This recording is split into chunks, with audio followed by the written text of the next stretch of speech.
Good morning, everybody. I'm Councillor Murphy and the Chair of the Governance Committee, and welcome to today's meeting. Firstly, I'd like to acknowledge the traditional custodians of the land on which we meet and gather, and pay my respects to elders past, present and emerging. Welcome to the City Governance meeting of today, the 9th of July. I declare this meeting open at 10:15 and would like to advise attendees in the room that this meeting is being webcast and audio recording. Due to some circumstances, there's No Dark Week celebrations today, and Mr Mayor is just on his way back to the council meeting. We are actually going to adjourn the meeting just for a 15-minute break until Mr Mayor can be back in the room. I'll also note to the councillors that we are changing the agenda items around today.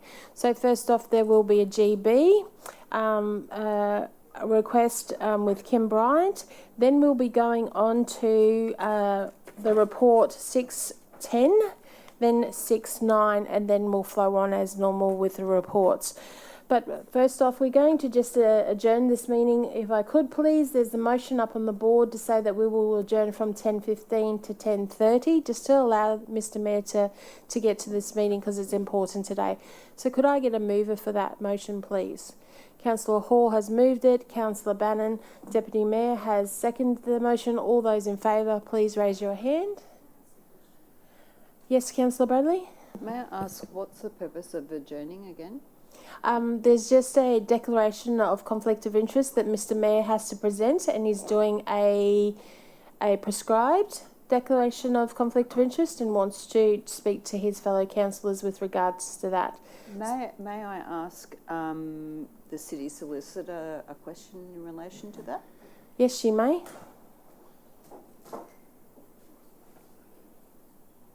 Yeah, thank you, through the chair. I'm just curious, do we have to adjourn for this conflict of interest to be raised, or can we start the committee and then adjourn, or then have the declaration made? Through you, Madam Chair, obviously the conduct of the meeting is in the Chair's hands, and if the Chair thinks that that's the better way to do it, then we should do it that way. In relation to the issue is, if the conflict's not declared before the matter at committee, it would need to be dealt with at full council. So Right, okay. Okay, so we're really doing this at the Chair's discretion, which is fine, but there's no legal requirement that we have to adjourn. That's correct. all I wanted to clarify. Thank you. Thank you, Councillor Bradley, for the question. If Mr Mayor had a declarable conflict of interest and wanted to leave the room completely, then I would have continued to proceed. But he wants to do a prescribed one and argue his case to the councillors. So I think that there's an opportunity for him to speak. So I'm going to give him that one as the chair. Any further questions? No? So we're just going to go back to the motion. So Councillor Hall has passed the motion. Deputy Bannon has seconded. All those in favour, please raise your hand just to adjourn for that 15 minutes. That has been carried. Councillor Bradley, how do you vote? I'm going to abstain, thank you. Thank you. Everybody else has voted for. And Councillor Wilcox, you're for. Thank you very much. So we'll come back at 10:30. Thank you very much.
Thanks for coming back to the Governance Committee meeting today. We just had a short adjournment and we're ready to get back into it today. We've got 10 reports on the agenda. So there is a motion up on the board in accordance to section 261 of the Local Government Regulations 2012. The meeting be recommenced at 10:30 a.m. Do I have a mover for that motion? Councillor Stemp has moved the motion. Do I need a seconder?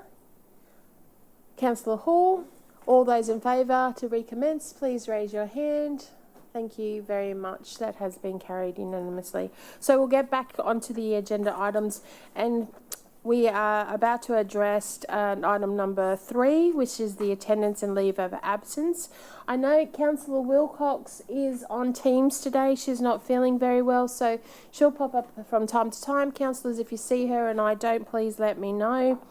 And then we'll go on. Councillor Lane and Councillor Mr Mayor had NAIDOC week this morning, so thank you for coming back into the room. Let's move on to item number 4, confirmation of previous minutes, committee meeting minutes. There now is a motion displayed on the screen that the minutes of the City Governance Committee meeting held on the 11th of June 2024 be confirmed. Do I have a move for this motion? Mr Mayor has moved it. Do I have a seconder? Councillor Hall. Do any councillors wish to speak to that motion? No, there being none. All those in favour, please raise your hands. That has been carried unanimously. Thank you so much. Item 5 is the declarations of conflicts of interest. I now refer to the declarations of conflicts of interest. Do any councillors or mayor wish to declare a conflict of interest today for any of the reports on today's agenda? Mr Mayor does, and I believe it's to do with 6.10. Go ahead, Mr Mayor. It is. In order to, before I declare my prescribed conflict of interest, could I ask that the City Solicitor come forward so I can ask some questions or make some clarifications?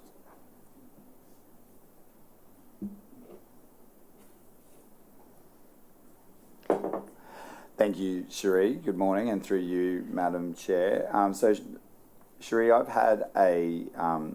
we've had a matter discussed on the UE Lab before in which it was determined I didn't have a conflict of interest, but on this report I do. My understanding of that is because, and I'm going to blend my declaration in with my questions to you so it's all in one go, is because VUTRAN made a $5,000 donation to my 2024 election campaign, which means I have a prescribed conflict of interest of anything that relates to him by causing a benefit or a detriment. He owns a business, which is VUTRAN Capital Pty Ltd, which is a partial owner of 2904 Logan Road, Underwood, which is in a lease arrangement with the UE Lab.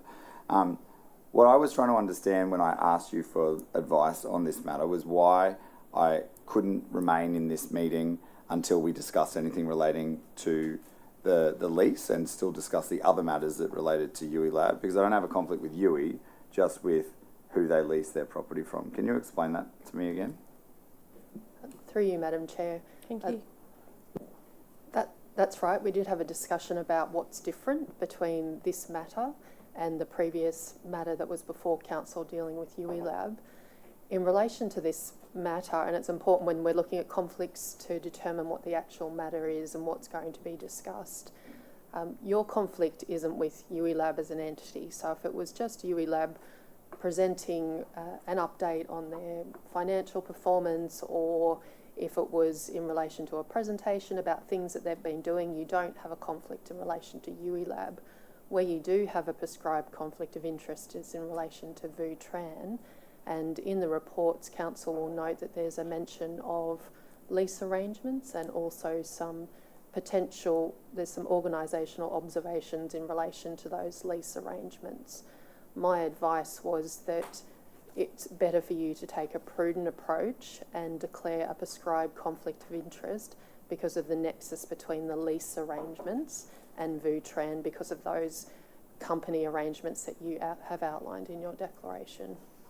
Thank you. So I just wanted to make sure that by declaring this prescribed conflict, I don't then need to remove myself from every other conversation about UE Lab, because it's only in relation to the lease, not in relation to UE Lab itself. Through you, Madam Chair, that's correct. So for this matter, it's appropriate. Any UE Lab matter that comes before Council, I imagine you and I will discuss it and determine whether or not it's appropriate for you to make a declaration, but certainly making this prescribed conflict of interest declaration won't mean that in the future for all UELAB matters that you can't participate in the matter. Thank you very much. With that information now on the public record, pursuant to Section 150EL of the Local Government Act 2009, I hereby provide notice that I have prescribed conflict of interest in relation to this matter, as VUTRAN has made a $5,000 donation to my 2024 election campaign. VU owns a business, VUTRAN Capital Pty Ltd, that is a partial owner of 2904 Logan Road, Underwood, which is in a lease arrangement with UELAB. The lease is discussed in this report and cannot be separated from the substantive conversation relating to the report.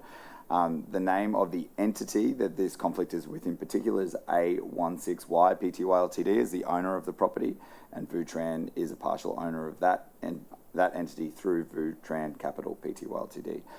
As this is a prescribed conflict of interest, I will not be participating in a decision relating to this matter, and I will leave the meeting while the matter is discussed and voted on. Thank you. Thank you, Mr. Mayor. Hold on, we're doing general business first before we go into 6.10. Thank you so much for your advice there. Councillors, I hope that answers any questions that you may have.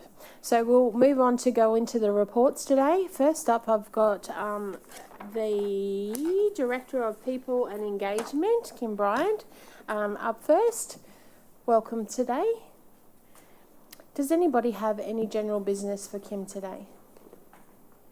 No? Do you have any for us? No, not today. Thank you, Madam Chair. Thank you so much. Thank you for attending today.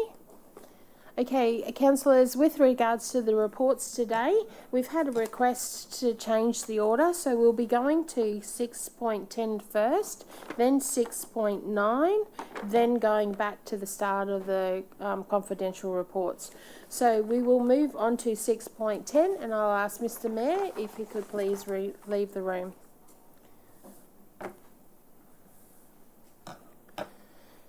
While that's happening, we're just trying to make sure we have Stefan joining us via Teams today with regards to this report.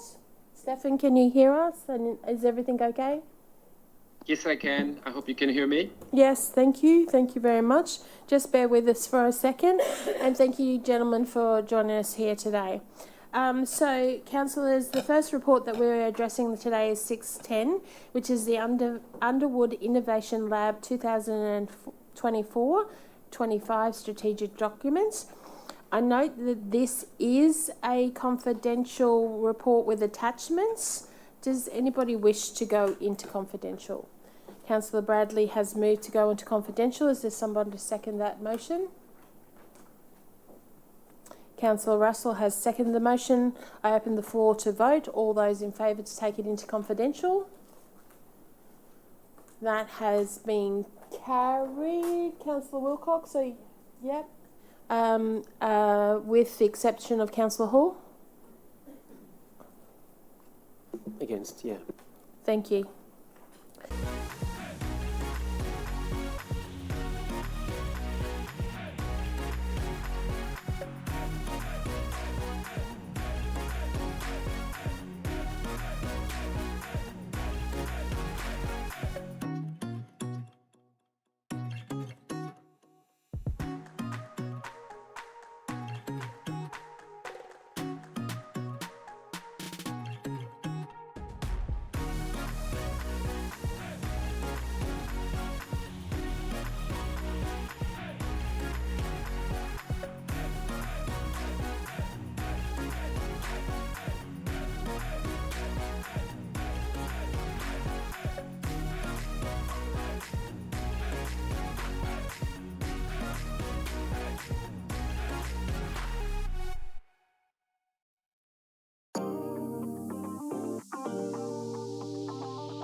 Thank you, councillors.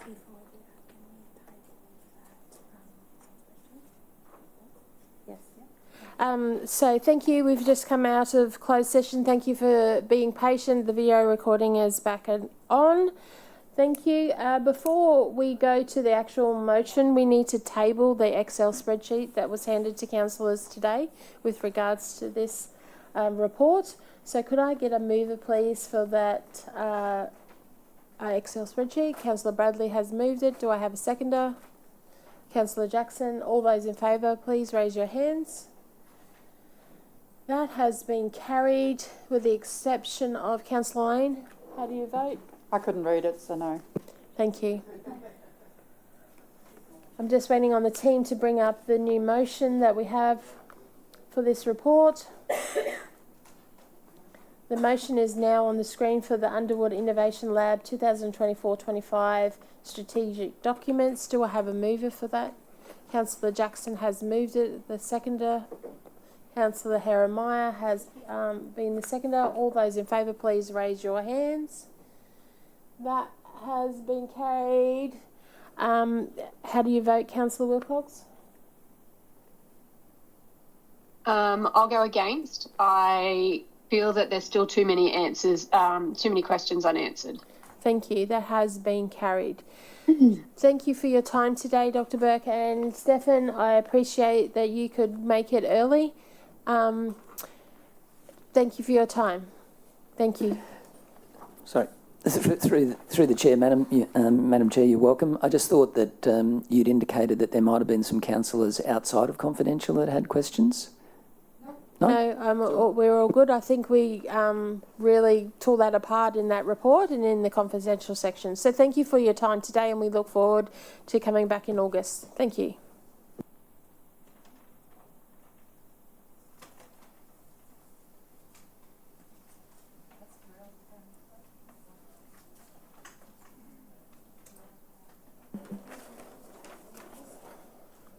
Thank you, councillors, for your patience. We're now going to move on to 6.9, which is the City of Logan's Charitable Trust for July 2024. Could someone please make sure we've got the mayor? Excellent. He's coming back in.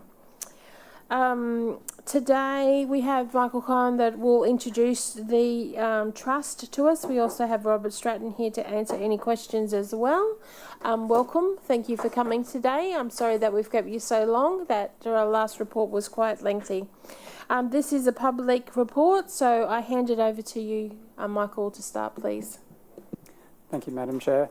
Today I've got with me Mrs. Sahana Maharaj, who's the chairperson of the Trust, and Mr. Keith Bailey, who is one of the directors and also company secretary of the Trust. They've got a little presentation to provide to you in anticipation of any questions or anything else that flows. Thank you, Madam Chair. Thank you.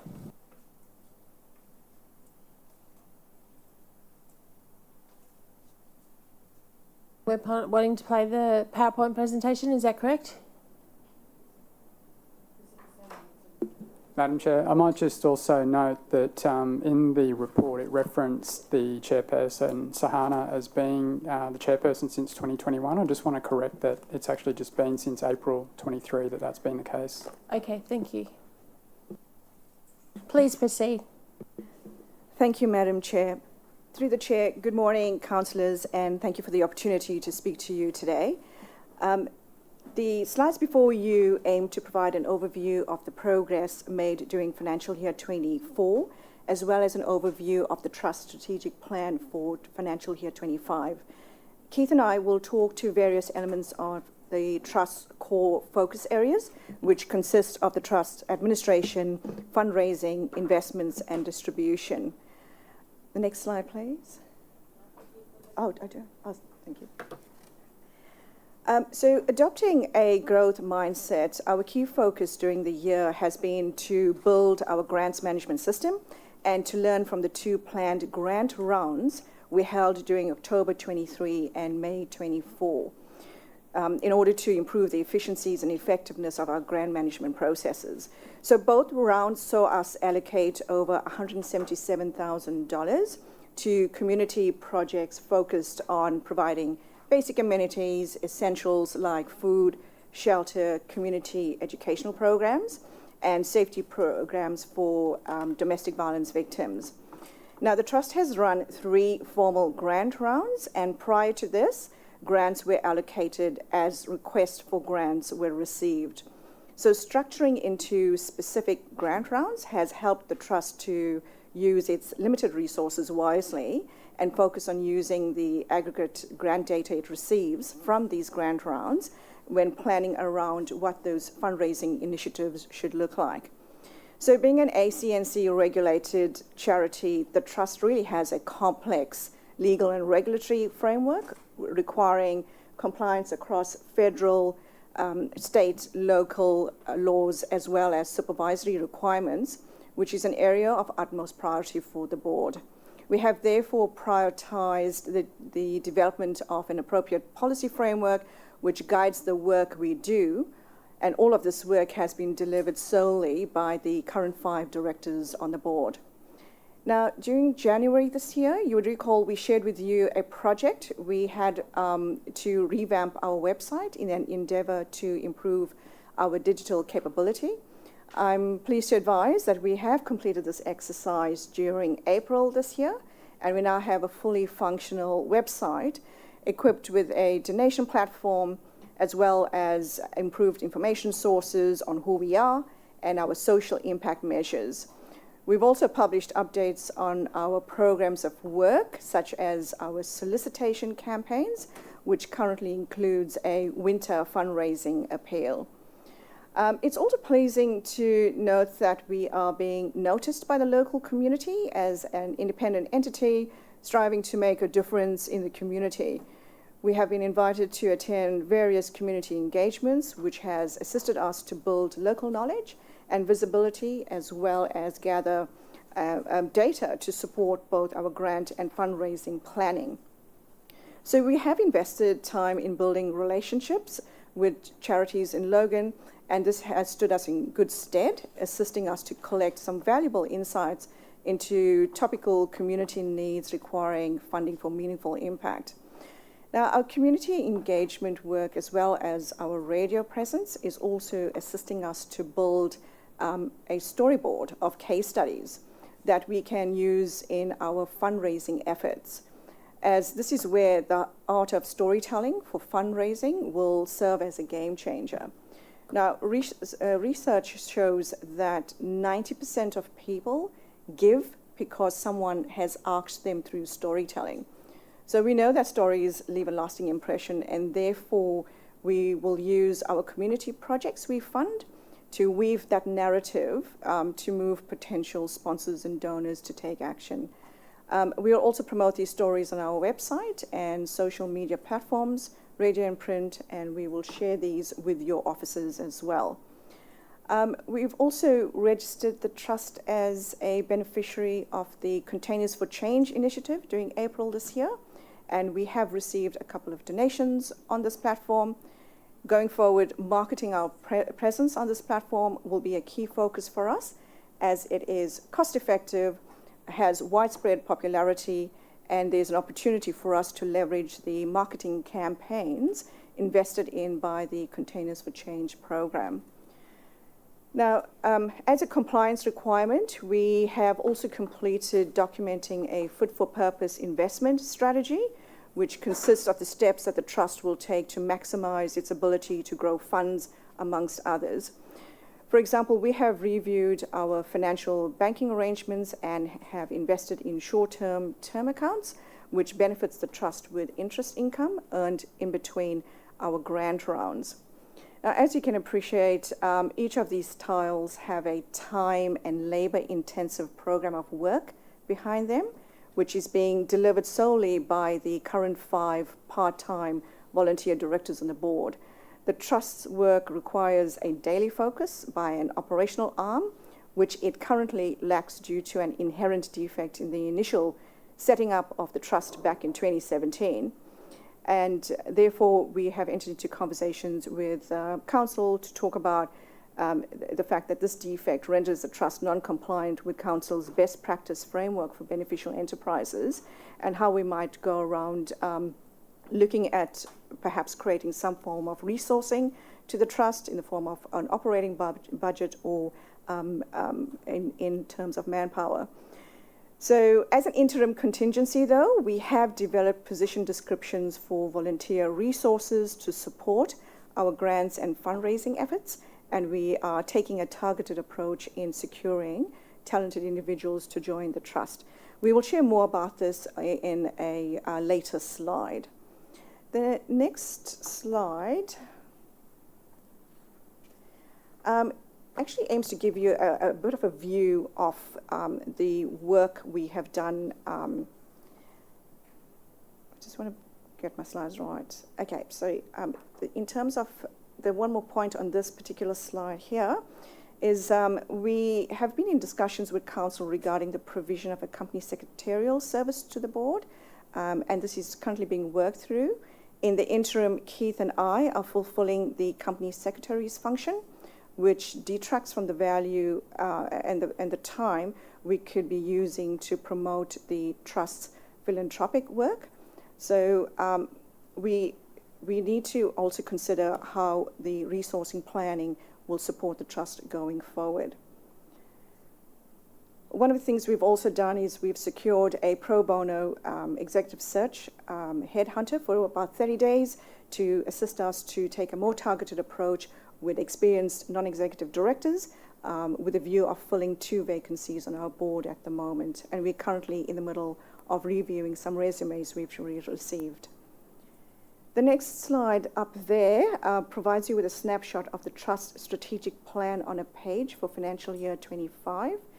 During February this year, we developed a vision and mission statements for the Trust, which it previously did not have, and we refreshed our core values and principles.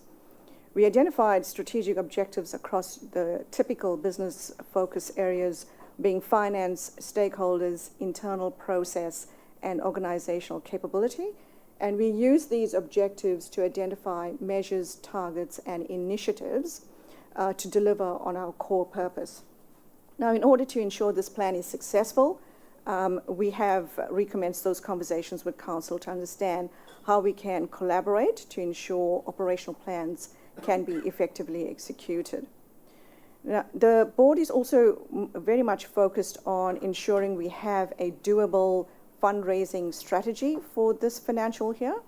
And the next slide expands on the Trust's fundraising approach, where at the heart of this strategy, we've identified 4 key segments to our fundraising model to help us build a methodical and institutionalized approach to developing a revenue base, which requires a healthy operating budget. More so in a time when philanthropy and giving seems to be flatlining. So the 4 elements there are grants, donations, events, and partnerships. In respect to grants, working with Council, we have requested a review of the gift funding model, which is approximately 8 years old. Adopting a growth mindset, we do wish to see the funding threshold increased over time, if at all possible. We also intend working closely with the recycling market to promote the good work it does in creating legacies for the city, as we recognize that the more successful the recycling market is, the more beneficial it will be for the Trust. In addition, the board is researching grant funding from other sources, such as private ancillary funds that can be compliantly sought within the Trust's legal framework. In a recent report, the Productivity Commission has identified the need to support giving between ancillary funds and is therefore enhancing the effectiveness of ancillary funding models by making legislative amendments to allow funds to distribute to other ancillary funds, allowing access to a wider pool of funding for maximum impact. So this is an area of reform that the Trust stands to benefit from in the near future. In relation to donations, as mentioned earlier, we now have the Give Now donation platform, and we've secured the Trust as a beneficiary for the Containers for Change initiative. Through ongoing promotion of our purpose, we also seek to build sustainable relationships based on trust and credibility with potential donors, and this includes taking a targeted approach in researching prospective donors to support an ongoing donation program. In a recent report on superannuation bequests, it's anticipated that with tax reforms, super balances at end of life will reach at least $130 billion in the next 20 to 30 years, giving Australians the choice through their super arrangements to leave some money for charities without tax penalties. So this is definitely a reform that will be a powerful lever in promoting philanthropy and an area worthy of further research as to how the Trust can leverage this opportunity. In addition, there's also research that bequests through gifts in wills will double by 2040. There's also an opportunity here to reach into intergenerational giving, which is a pocket of value still to be tapped into. Here, pro bono arrangements with law firms specializing in wills and estates is also a future opportunity to secure and set the Trust for success. So it's a piece of work that we are researching at the moment. In respect to events, we are committed to hosting at least one major annual event and are currently scoping out the feasibility of particular events such as a golf day concept plan, perhaps coupled with a raffle, amongst other potential concepts. We have commenced discussions with possible venues and also to get a sense of what the costs associated with such an event would be. And we are using all of that to build a concept plan at this stage, as we will require a budget to implement such a plan. In respect to partnerships, our ability to secure industry partnerships is integral to building a sustainable fundraising model, and therefore we have secured a couple of pro bono service providers, and we will continue to secure services at a low or no cost basis where appropriate. In addition, we also seek to secure a major sponsor to provide us with backing specifically to support our fundraising events. We also intend pitching the Trust as a charity of choice to corporations in Logan. So amidst all of these plans, there's also a legislative reform on the horizon aimed at creating a single national fundraising regulation regime, which will replace the 7 different state and territory sets of fundraising regulations. This means that the Trust will also be in a position in the future to raise funds nationally, creating scale and opportunity. The next slide. So if you haven't had an opportunity to hop onto our website as yet, I thought I'll put a snapshot of a web page from our website where we have promoted specific ways in which organizations and individuals can get involved in our Trust work, from bequests in wills to volunteering to participating in our Change Catalyst Donations program, as well as sponsoring and donating. So no doubt we do have a promising set of plans. We just need we've actually built a very good grant-making capability, and we will build a fundraising capability alongside that to sustain the Trust. But this will take time. As building relationships take time, building our story will take time as well, and therefore needs to be given that time in order to be built sustainably. And most importantly, it requires a management structure to execute on the board's strategies. Donors want to see good governance, and therefore we must take a donor stewardship approach as purpose-led rather than money-led, and we must be able to show care and avoid any short-termism, since the social problems we have seen through the grant processes is actually a long-term one, which demands a longitudinal focus rather. I'll now hand over to Keith to further expand on our resourcing plans that we are currently working on, as well as to provide you a financial and grant overview.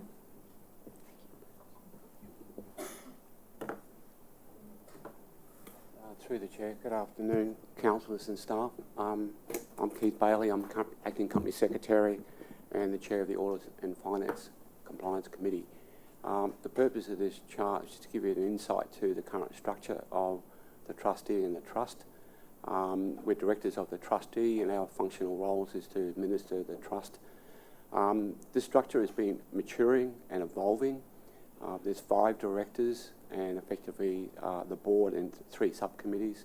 So we, in a situation, we have 4 directors playing a chair role, and the other members of the board rotate to facilitate that.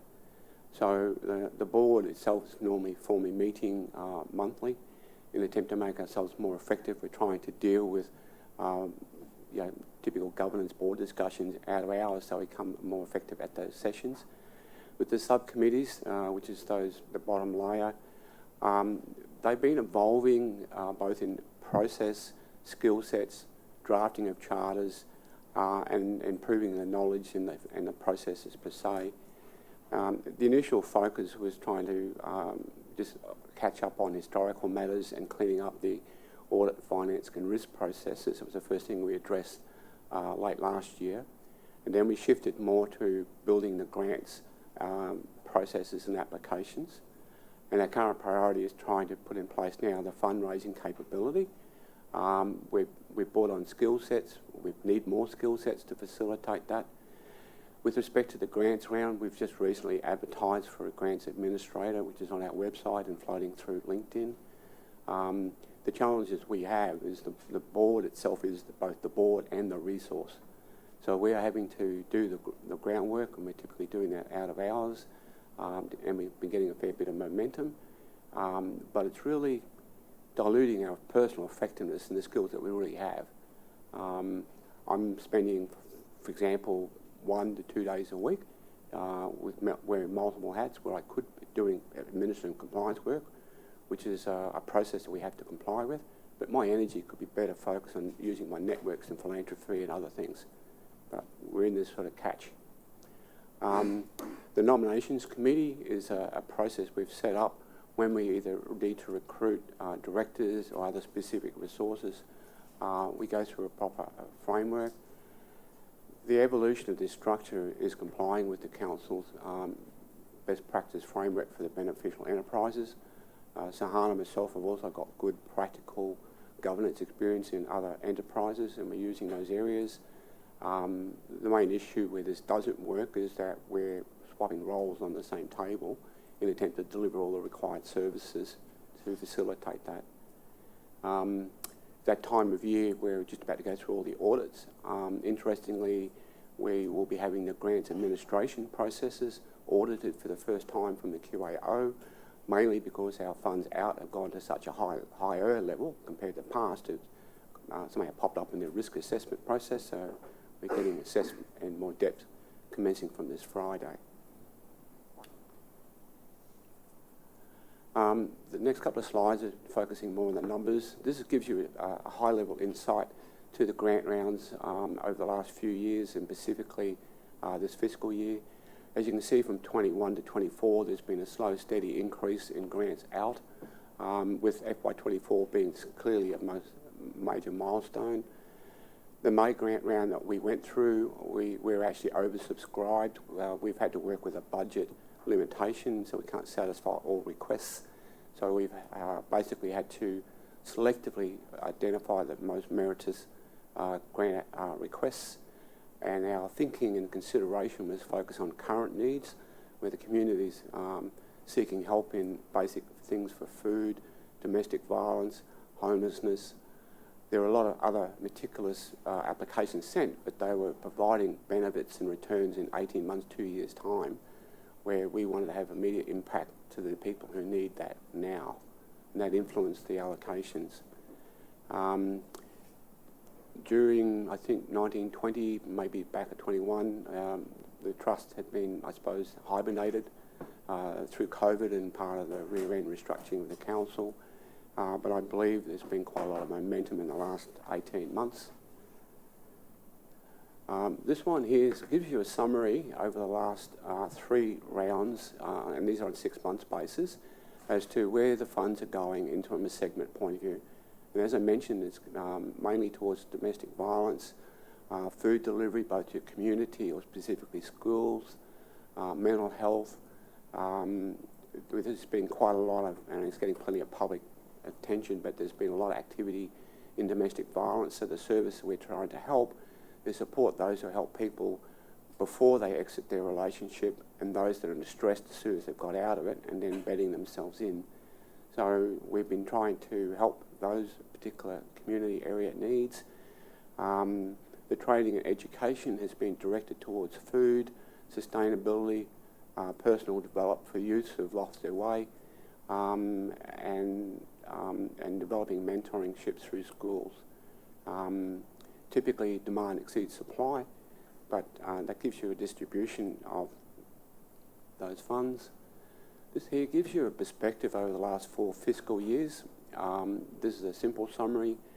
The funding to date from the Trust has been through an agreement with the Council and the Trust going back to, I believe, 2018, where based on a formula, the funds coming to the Trust are in a range between $45,000 and $75,000 per annum. We've recently sought to have that reviewed, given the increase of cost of living, as well as it's the same arrangement since the Trust was formed. The change in the interest, given what we've done late last year, we've tried to take advantage of higher interest rates. Not much, but it's certainly, as you would note there, a lot higher than what has been in the past. So basically, the income we've got to date has really been through the benefits of the recycling market and the current arrangements. We realise that we need to look at other funds, and that's where the processes we're setting up in our own internal committee is looking at possibilities as we're developing strategies and possibilities. But we're also caught up with the catch that we need funding to facilitate some of these aspirations.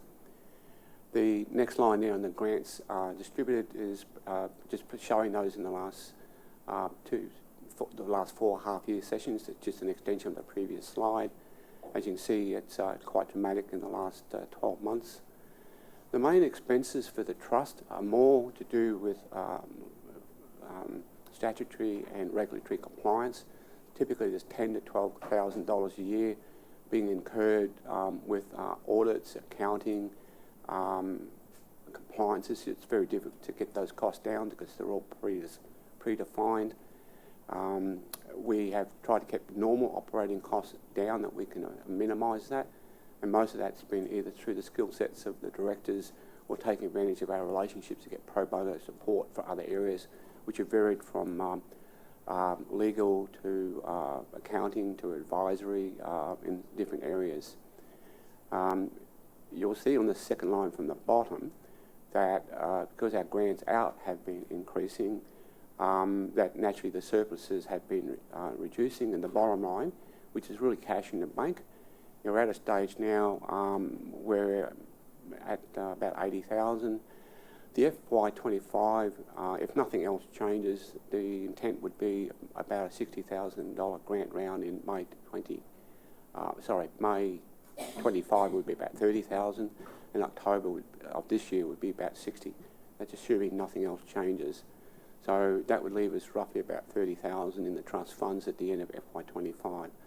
So that would give you an insight that in the previous years before the current board, there seemed to be a tendency to accumulate the funds coming from the recycling plant.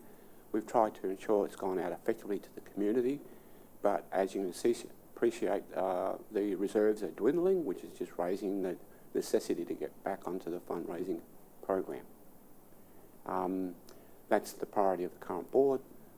We've recently sought support and assistance from the council to try and develop some sort of operating budget to try and help move and put the resources in place to grow the potential of the Trust and the effectiveness in the community. So I invite the councillors and the chair for any questions. Thank you for the presentation. I have a lot of councillors putting their hand up right now. So first off, I've got Councillor Lane, then Councillor Heremiah, then Councillor Bradley, and I believe our Mayor. Thank you. Thanks very much through you, Madam Chair. Sahana and Keith, thank you so much. Being a volunteer is a tough gig, but being a volunteer director, I'm sure, is a lot tougher. So thank you very much for the work that you're putting in. I must admit, I did read the My City Logan media article, and I went, oh, who are these groups and where do they supply material in the community, because I couldn't find that out. And it was only, I went onto the websites and I thought, oh, you're from New South Wales, what are you doing providing here? And you're from here, and what are you providing here? It was actually a conversation with a high school, state school principal that said, oh, Eat Up actually operates out of our school. And I thought, awesome. So just for future ones, if you could potentially put where they're supplying the services, that would be magic. So it says, you know, local schools, but it doesn't actually address it for us. So that information for me is a little bit important. Now, I've got a couple of questions, and when I first read the report, I was fine, but then Director Strachan forwarded some email, your correspondence, so that generated a few questions for me, so please bear with me. We've been through 5 board members in 12 months, and you said that there was exit interviews, Sahana. What is your takeaway from those exit interviews? Why did we lose those board members? Through the Chair, I thank you for the question. It's a valid one. So from the exit interviews, the directors have communicated that they are very nervous working across 2 levels of work. They had come on board to be directors on a board with very clear director duties, and which does not mingle into the management of a trust, which is understandable, and therefore they were very nervous to stay on and have to play a management role in addition to serving as a director on the board was the key reason provided. Thank you. Okay, so I just wonder, and you mentioned, Keith, the out-of-hours work. Obviously that plays a role for people. They work full-time or they're used to doing board work within certain hours. How often and how frequently do you meet, and what's the reason for such high frequency? Is it because it was the end of a grant round, or...? Thank you for the question. The grant rounds is one example where there's some seasonal intensity. What we're doing, we all have day jobs, so we find that we're typically meeting in the evenings for 1 to 2 hours, usually once a week, sometimes twice, to try and keep the momentum up. We're divvying the workload out, we're holding each other to account, but also trying to contribute the ideas and so forth during that. Just because of our own personal career roles and that's the best hours that we've tried to do. Occasionally we do them on Saturday mornings. There are certain areas during the year, like the grant round's a good example, where there's a lot of intensity. In my role in the support, I actually found myself on 2 occasions having to put 30 hours per week in for a couple of weeks in a row to deal with all the administration, the assessments, the criteria, to just comply with the processes. And then it drops off. We're at that time of year where the audit kicks in, so there's a whole lot of year-end activity. So there's certain things that are continuing on all the time, which is strategic development, rolling out the initiatives, but grant rounds, fiscal events create peaks to that sort of area. We don't have a solution to that, we have to put the hours in to get the results. Yeah, no, I understand that. I'm just a bit confused by it. I mean, we're effectively a board and we have investigations that we have to do as part of our reports. So is it that you receive the applications, obviously the recipients are DGR approved, they've gone through all their processes. What is the administrative burden that you're bearing in this instance? Just so we've got a fair idea. Sure. To comply with the acts, we need to verify that they're solvent, that they are registered. We have to ensure that their claim for the grant matches their purpose and matches the purpose of the trust. So we have a decision matrix. Some of it's ticking the box to verify that they're satisfying all these compliance issues. But then we also have a matrix to rate the various purposes and causes that we're trying to satisfy. Is there a compelling story? Is it directed to local community? Is it value for money? Have they got a structured plan? We do give critical assessments to ensure that the most particular party gets what they're entitled to. Once we determine the short list of who, Then we have to go through a second round, so we only have X amount of money, how do we best distribute that? So there's a second round. They take time. It'd be very easy just to collect grants and divvy the money out, but we're held to account based on regulatory compliance and an expectation with putting the funds to where it best needs for the community of the day, and that needs attention to detail. No worries, thank you so much. One of the things that's concerned me about the groups that received it, Eat Up has already been in the schools, so we're funding them for something that they're potentially already doing. Domestic violence services have seen an uptake in funding for local services. Youth justice and youth training has never had so much money going into it. I'm just curious as to how you selected programs that are already running and funding them versus new initiatives that improve the social and local outcome. I mean, we've got, just in this area alone, we've got so many groups offering food support for struggling families. How do you determine that a group that's already providing the service, that already has access to food bank, should be eligible for that grant? Yeah, we have allocated one to Eat Up, and we had a couple others as well. In a couple of cases, we basically, before we made our decision declared, sometimes they were asking for funding for a 12, 18-month period, and we wouldn't accept that because we wanted the funds consumed within the next 6 months. So we effectively got them to commit to spending the funds on the right program quicker and sooner, and all those are also within the area. So they've nominated specific schools in the fit area. I can't remember which one it is at this point, but we went through that process to do that. So we pulled in 3 applicants to focus on the area and the timeline, and then we have a formal agreement that they will commit to those principles as part of those funds. And it's not until all those requirements are satisfactory, then we confirm the award and allocate the funds. Thank you very much for clarifying that. I really do appreciate that, because I was, you know how you sit around, I'm a curious person, so I've got questions. I'm sorry, Madam Chair. I think that this is an important thing. So part of the correspondence that Director Strachan sent through was an agreement that you referenced in relation to administrative support for the charity. And I note that it was made in 2018, and an issue came up that's maybe a bit separate to you, but it was about the role of the Mayoress in the community. And I note that this document was signed by the then Mayoress as part of the trust.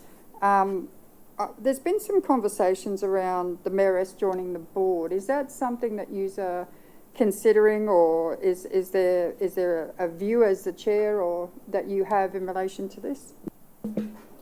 Through the chair, thank you for the question. Yes, another valid question.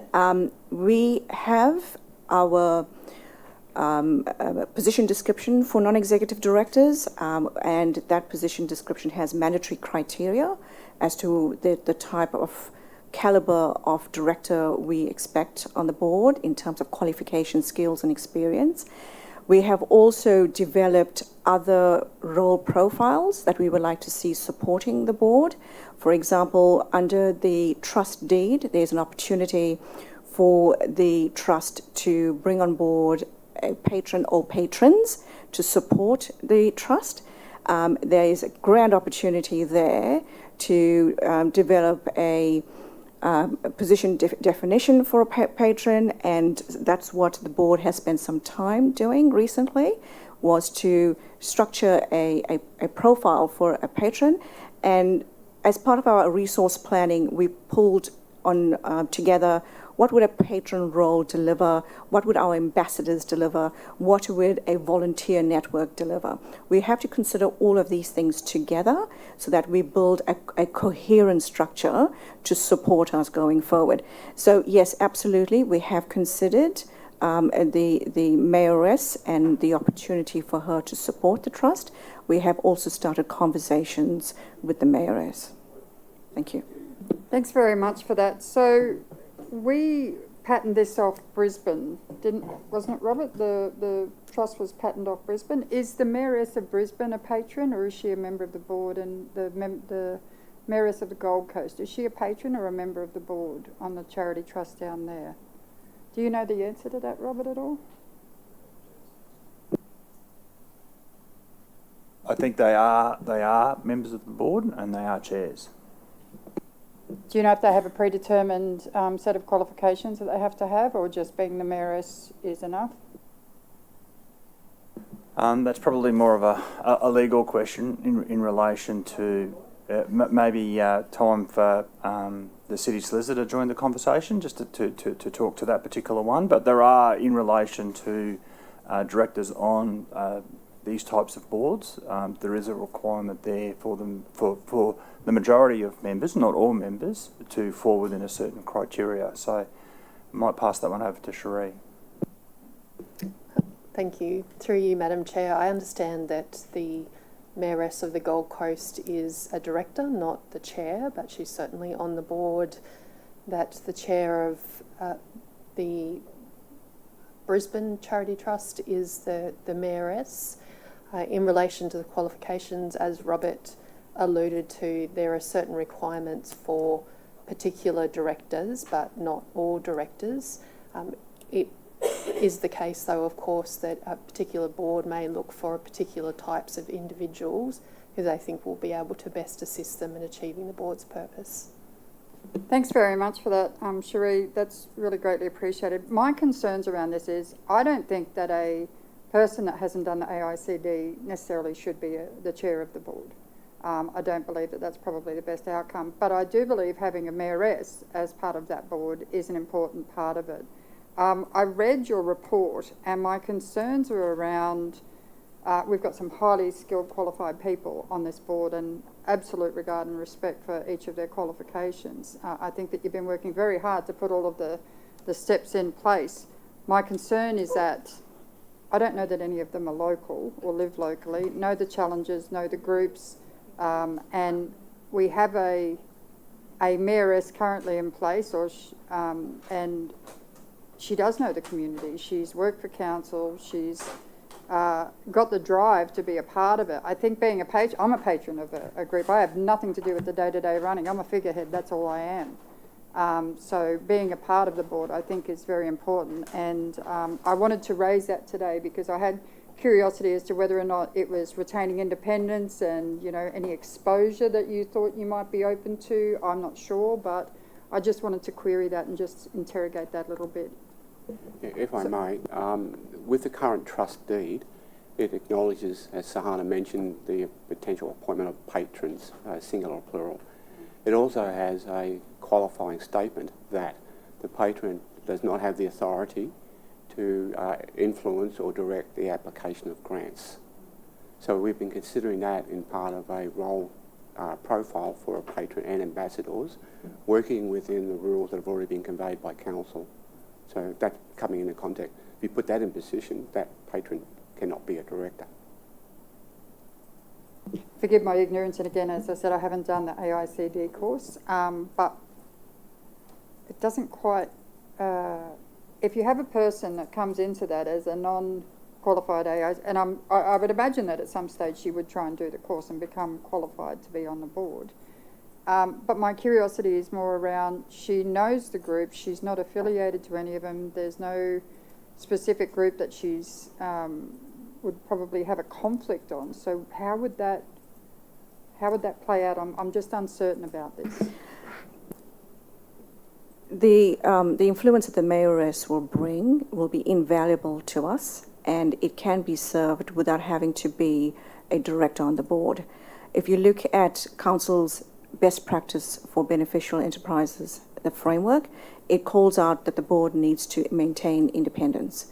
So in terms of the best practice framework, we are about complying with that framework. The framework calls for an arm's length between the board and other persons.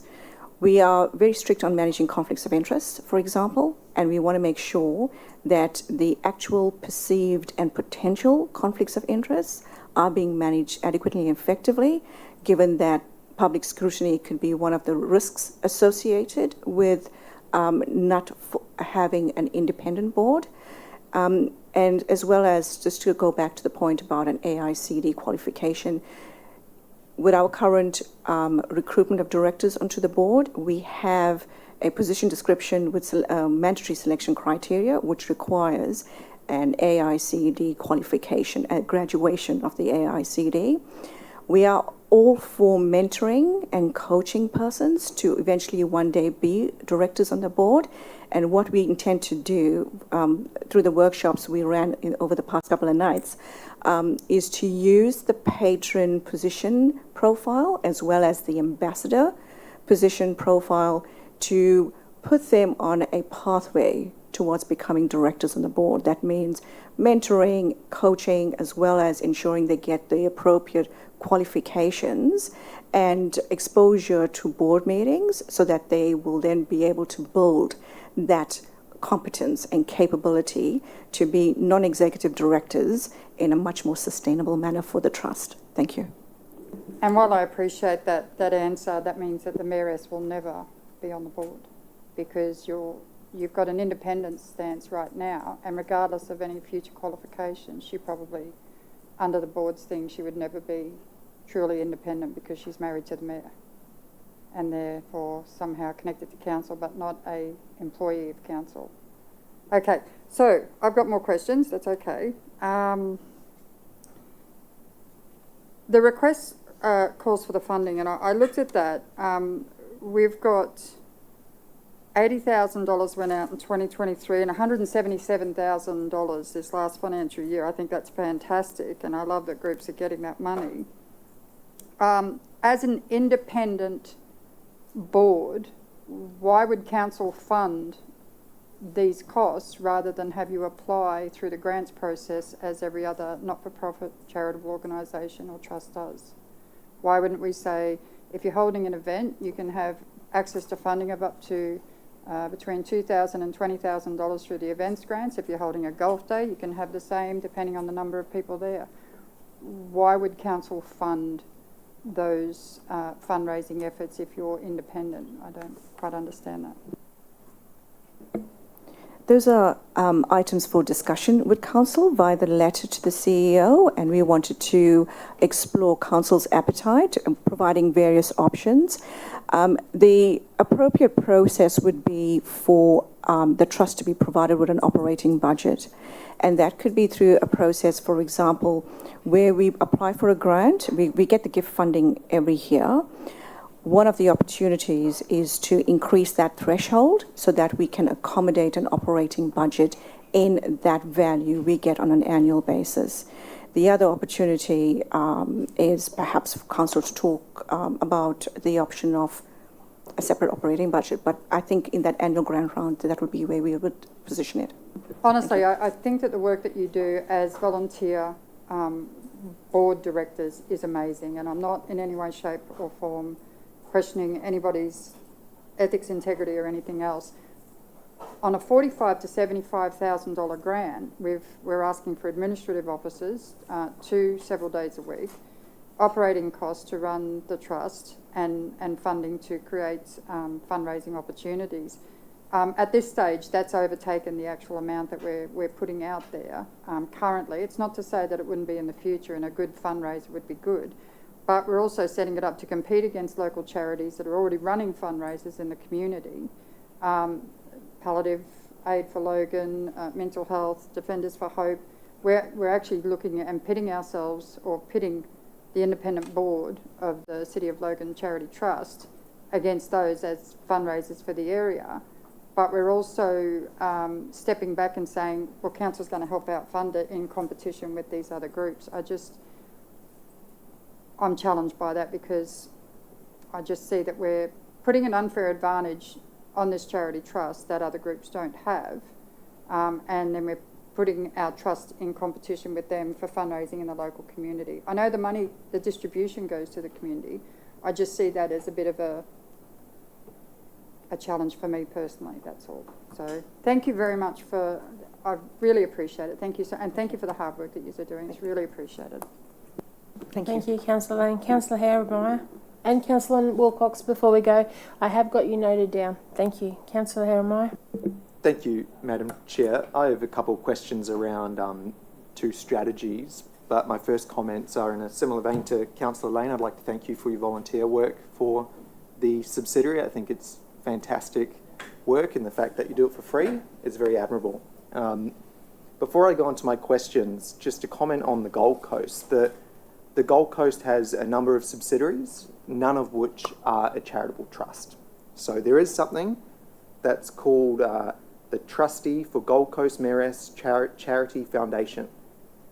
Now, Elizabeth Tate, Tom Tate, the Mayor of Gold Coast's wife, is a director on that trust, but it is completely separate from council, so it's not a government subsidiary. You can go set up a charity by yourself without having to be a council subsidiary, and that's what that structure is. So that's just the Gold Coast structure. It's completely separate from council, so they don't have meetings like this, and they don't have a charitable trust. What they do have is 3 subsidiaries. They have Experience Gold Coast Pty Limited.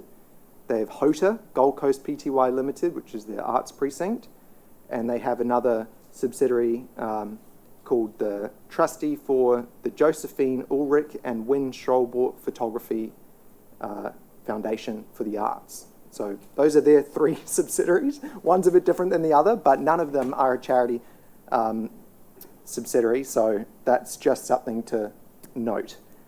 My questions around our charity subsidiary that does exist is around the investment strategy and the fundraising strategy. So the first question is, I've been looking through your financial statements, and I think it's very admirable that you include notes to the financial statements. That's really good to have the notes section of the financial statements. Now, at the beginning of this year, you started off with $226,000 in cash, and you ended off with $82,000 in cash. So that's withdrawing about $12,000 a month. The average interest rate of your holdings is about 0.76%, which is significantly below the market interest rate of cash holding bank accounts.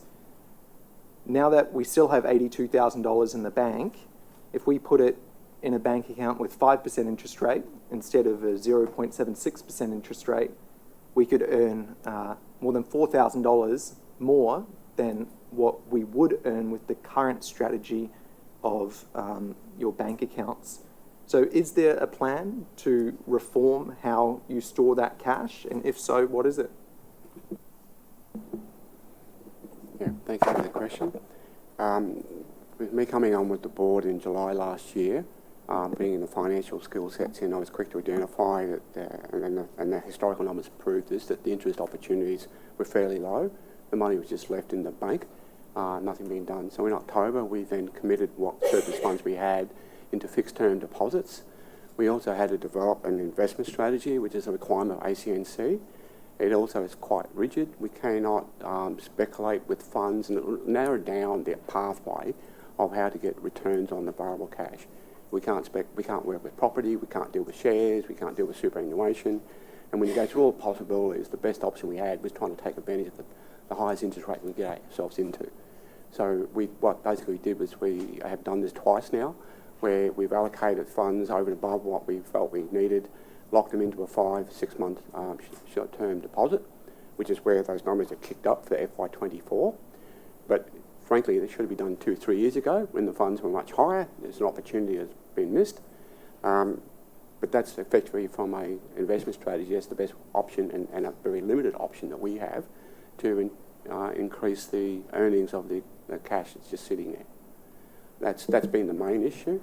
Again, the current board had to develop an investment strategy. The original one that we cited, which was drafted, I think, 2 or 3 years ago, was quite invalid and talking about shareholdings and all sorts of stuff, and it's completely non-compliant. So it's one of these matters that we've had to clean up and redevelop so that it's compliant with the Act, but also to manage the funds. Whilst for example, the golf round and all that are quite good potential fundraising, they're speculative in nature and would probably be considered from a third party to be putting the funds at risk because there's not certainty of getting a return. So we need to balance those issues as well. It would be easy to get someone to fund the development work and then remit back the surplus above that, rather than the trust in its own right speculating it. It would be in breach with the current regulations that we're confronted with. Thank you. My comments were regarding bank account interest rates. So I understand that investing in Bitcoin is a bit speculative and it's not in line with your investment strategy. The current cash accounts you use generate an average interest rate of 0.7%. That's below the market average for cash accounts. You could get up to nearly 4%, and it's the same risk approach because they're both bank accounts. So my question was limited not to other asset classes, it was limited to specifically cash, and where you're storing that cash seems to have opportunities to store it somewhere else. It really should have been done, you're right, when there was more cash in the bank account, but there's still 82 grand that still has the opportunity to yield at least 4 grand if you put it in a better cash account. So I'll leave my comments on the investment strategy at that. The second question I had is around the fundraising strategy. It was mentioned those superannuation changes that says that right now, if you leave some money to a charity in your super, you get taxed 17% when it's passed on. It sounds like that 17% tax is being removed for charities, which does present an opportunity, but I would recommend that the subsidiary does a risk analysis as to whether or not that should be a central pillar of the fundraising strategy. So let's say someone passes away and their will is set up in a certain way within their superannuation account, and it says that 20% of my super will go to Logan's charity subsidiary. That's passed through to you as a beneficiary. If someone has a dispute with that will, they can challenge the trustee. You know, the subsidiary could be called to court to provide documents as to why the will was disposed of appropriately, and that could knock out the revenue that you generated through the actual donation. There's always disputes with wills, so I would just do a risk analysis as to should this really be a central pillar of our fundraising strategy, because it's a bit risk prone, that whole area. Other than that, I think the volunteer work with this subsidiary is very admirable, and I'm looking forward to seeing hopefully a better average interest rate next financial year. Thank you. If I may, with respect to the wills, there is a regulatory requirement that we, under the Public Ancillary Funds and the Act from the ACNC, that we have to actually demonstrate that we're seeking potential bequests through wills. Whilst it may not be a priority for the trust, it's actually a regulatory requirement that we've had to comply with. Thank you. So let's say you say, okay, this opportunity, as it was identified, 17% tax being removed, that's a great opportunity for charities.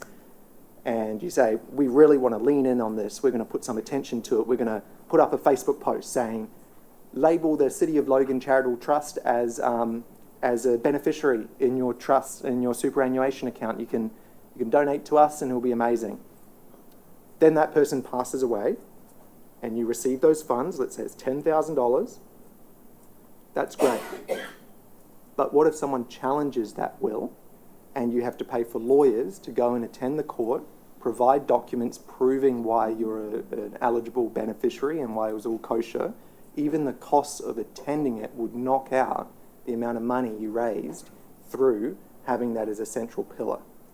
So what I'm recommending is do a pro-con analysis, just desktop, to say, should we really lean in hard on this opportunity? Or should we back off a bit and say, if someone wants to do it, they can do it, but it's a risky fundraising opportunity. That was my recommendation. Thank you. Thank you, Councillor Herrenmeyer. Councillor Bradley. Thank you, through the chair. I note that you stated that Councillor Wilcox has to go. I'm happy to leave mine. No, I've just got it down on the list, that's all. Go, Councillor Bradley. Okay, thank you. Thank you so much for everything that you do. I just want to ask a few questions, if I may. I'm just curious if there's frequent flyers for the grant applications. No, we have not considered that, and I don't believe we will. I believe what Councillor Bradley is trying to say is there's people that are applying over and over again. Okay. Sorry, my language was Yeah, sorry, I not must very have appropriate misunderstood. probably. So sorry, I meant people who are continuously applying. Yeah.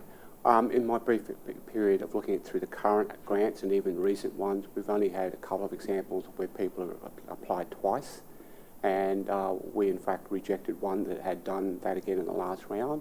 We're trying to spread it around and not encourage people to be dependent on the trust, but we're also trying to give them feedback for them to consider other options. We have been maturing the filtering decisions in the selection criteria through the knowledge and the practices and the tactics that various applicants apply, and we're tightening up those checkpoints to filter out those circumstances to ensure a fair, directive, equitable conclusion of what needs to be done with available funds. My next question is around the objective about food, shelter and domestic violence. Is that a decision of the board, that is your focus? It's not one that we've selected as a, we want to invest into domestic funds.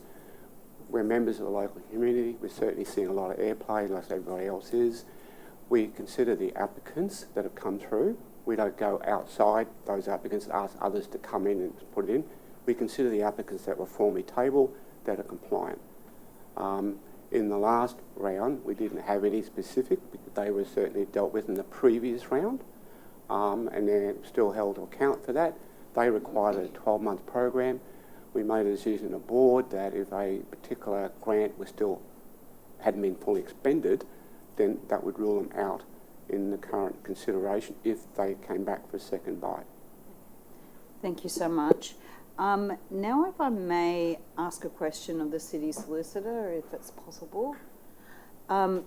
There's only two of us here who were around in 2017 when that report came up to Council to change this entity. And it came from the CCC recommendations about political influence from memory. And I shared that recommendation report after the council meeting where I asked for legal advice. I'm just curious, there's been comments made here today about the Mayoress being a patron, which personally I don't have an issue with, but I do support the board's decision about the AICD. There's only two councillors here who are qualified in that, and I strongly encourage councillors to actually do that course. I'm just curious, how does that comply with legal requirements? Through you, Madam Chair. Unfortunately, I don't have my notes with me, so excuse the loose reference to names. But the issue then was that the original entity that was established under the Associations Incorporation Act, and under that legislation, it actually precludes the use of particular names or references to titles in the name of the entity.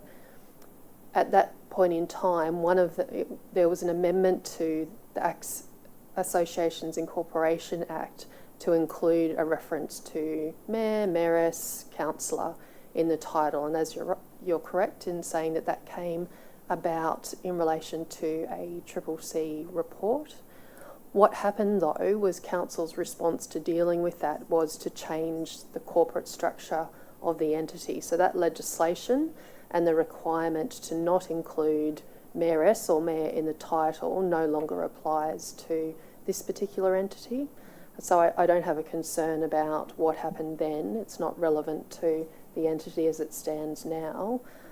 In relation to the issue of the mayoress as a patron, I note that in particular the Local Government Act suggests that someone who holds a position of patron, that doesn't create a conflict of interest. So they've noted that is quite different to a director, for instance, so someone who's an executive member of a board.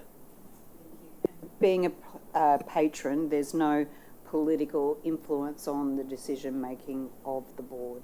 Is that correct? Through you, Madam Chair, that's the intent of the legislation, yes. Thank you so much. I'm very happy with that answer. Thank you. Thank you, Councillor Bradley. Councillor Wilcox, are you still with us? Sure am. Sorry, I'm very croaky, but please bear with me. Thank you. I note that the turnover of board members and how long that they're sort of staying. Question for you is, when you're recruiting board members, do they have a requirement to stay for 1 or 2 years? Because normally when you're recruiting, and obviously it's operational, we don't have line sight over this, we don't see the role description, but normally when you're recruiting for these types of positions, they will have it's a 1 or 2 year position, but obviously we're not even getting to that stage with some of these board members. Is that a requirement of these positions? Through the chair, yes. So our position descriptions do not have a term because our constitution currently does not stipulate a term, and it is a room for us to look at in terms of an area of improvement in our constitution. I think we need to stipulate a term for directorship in the constitution, which will then flow on into our processes. Typically, the best practice is for directors to stay for 3 to 4 years and then move on, and that's the leading practice. In terms of the position description and the conversations we have with interviewees, we do highlight that it is a niche, a unique position to be a director in the City of Logan Charitable Trust, because we are quite in an inaugural foundational stage, and therefore we require directors to be a little bit, to think a little out of the box and assist with a little bit more reach in terms of executing against our implementation plan. So we do require directors to allow for at least 3 to 4 days a month towards board work. And that's the stipulation we've provided. We haven't provided a term, though. Thank you. Okay. So that would be my advice, or my preference would be to actually recruit within your constitution, however you need to change it, to actually put a term on it. So then you're not seeing that turnover. Because I can see this from a point of view that I get board positions emailed through to me. I'm on a Women on Boards site, and I get it emailed through to me all the time, and it states in there, the positions are 1 or 2, and there's plenty of them that are around that are not paid or anything like that. But if they're not paid, basically it's for those people that are starting out. Yes, they might have just done their AICD, or they're looking to do their AICD, and they're looking to get on board, so they can use this as a stepping stone to actually build their board resume and stuff like that. So I think that's probably who you need to target, especially those in Logan that are just starting out. And it'd be interesting for anyone that's starting, especially those Women on Boards positions, if you haven't already looked at advertising through that, because presidents of sporting clubs are not paid, and they do plenty of administration work. Then they put in countless hours. I'm a president of a sporting club and have been for 7 years, and I put in hundreds of hours, and I'm not turning it over or anything like that. That's my advice on that one. How much funding have you received from the Containers for Change so far? We have received about 3 instances of funding from individuals. If I recall correctly, there was all up about $117 for the last financial year. Mind you, we've only started that initiative around April, May, and it's going to be through further promotions that we're going to see more donations coming through that platform. Okay. I can probably say congratulations on setting up the Facebook profile. I noticed that got set up, I think, either late April, early May. Yes. How many followers and how many likes have you got on it? Do you know? Currently, I don't have that figure, but Keith, do you have it? Yeah, it's roughly about 200 that we've got in the followers. It is getting more airplay. We've also done LinkedIn in parallel. It's an evolution. We deliberately, there's all sorts of tactics you could do to try and get more interactions and likes and all that sort of stuff. The website was a critical platform that allowed these other satellites to evolve from it. So considering it's been evolving for about 8 weeks, we're pretty satisfied with the initial progress. Okay. What I can see on Facebook just now is and this is from me, so you might have different figures because you're the admins, but from an outsider, I can see there's 13 likes and 42 followers on Facebook. It would have been good to have had it set up before the May round. I didn't realise it was set up until after the May round for the grants was open, because otherwise I would have actually promoted it. You know, you've got 13 councillors sitting in the room, and between us, I don't even know, we probably have more than 80,000 followers, I think probably between the 13 of us or something like that. So if you can get it into the CEO update to say, this is coming up, please promote it for us, we got all of our followers. Because I can tell you now, until I was elected in 2020, I had no idea there was a mayor's charity ball or whatever it used to be known as, and that sort of thing. So I think if you can utilise us to help promote it, that would be great. Because I don't know that you're getting the reach of who you want, like Councillor Lane said just before, you know, and Councillor Bradley said, I think, you know, who are the frequent flyers? And that was one of my questions, you know, are you having multiple organisations that are actually applying the same time over and over again? The other thing you said on your Facebook was that you would announce who the successful applicants were. I couldn't find this on Facebook, and I can't find it in the website either. If you look at the Gambling Fund grants applications process in the state government, they actually list everyone that's been successful with the grant, how much they've been successful for, what they've been successful for. I think that would be really good, because then organisations that want to apply would actually have some sort of understanding about what they can apply for and how much funding they can apply for.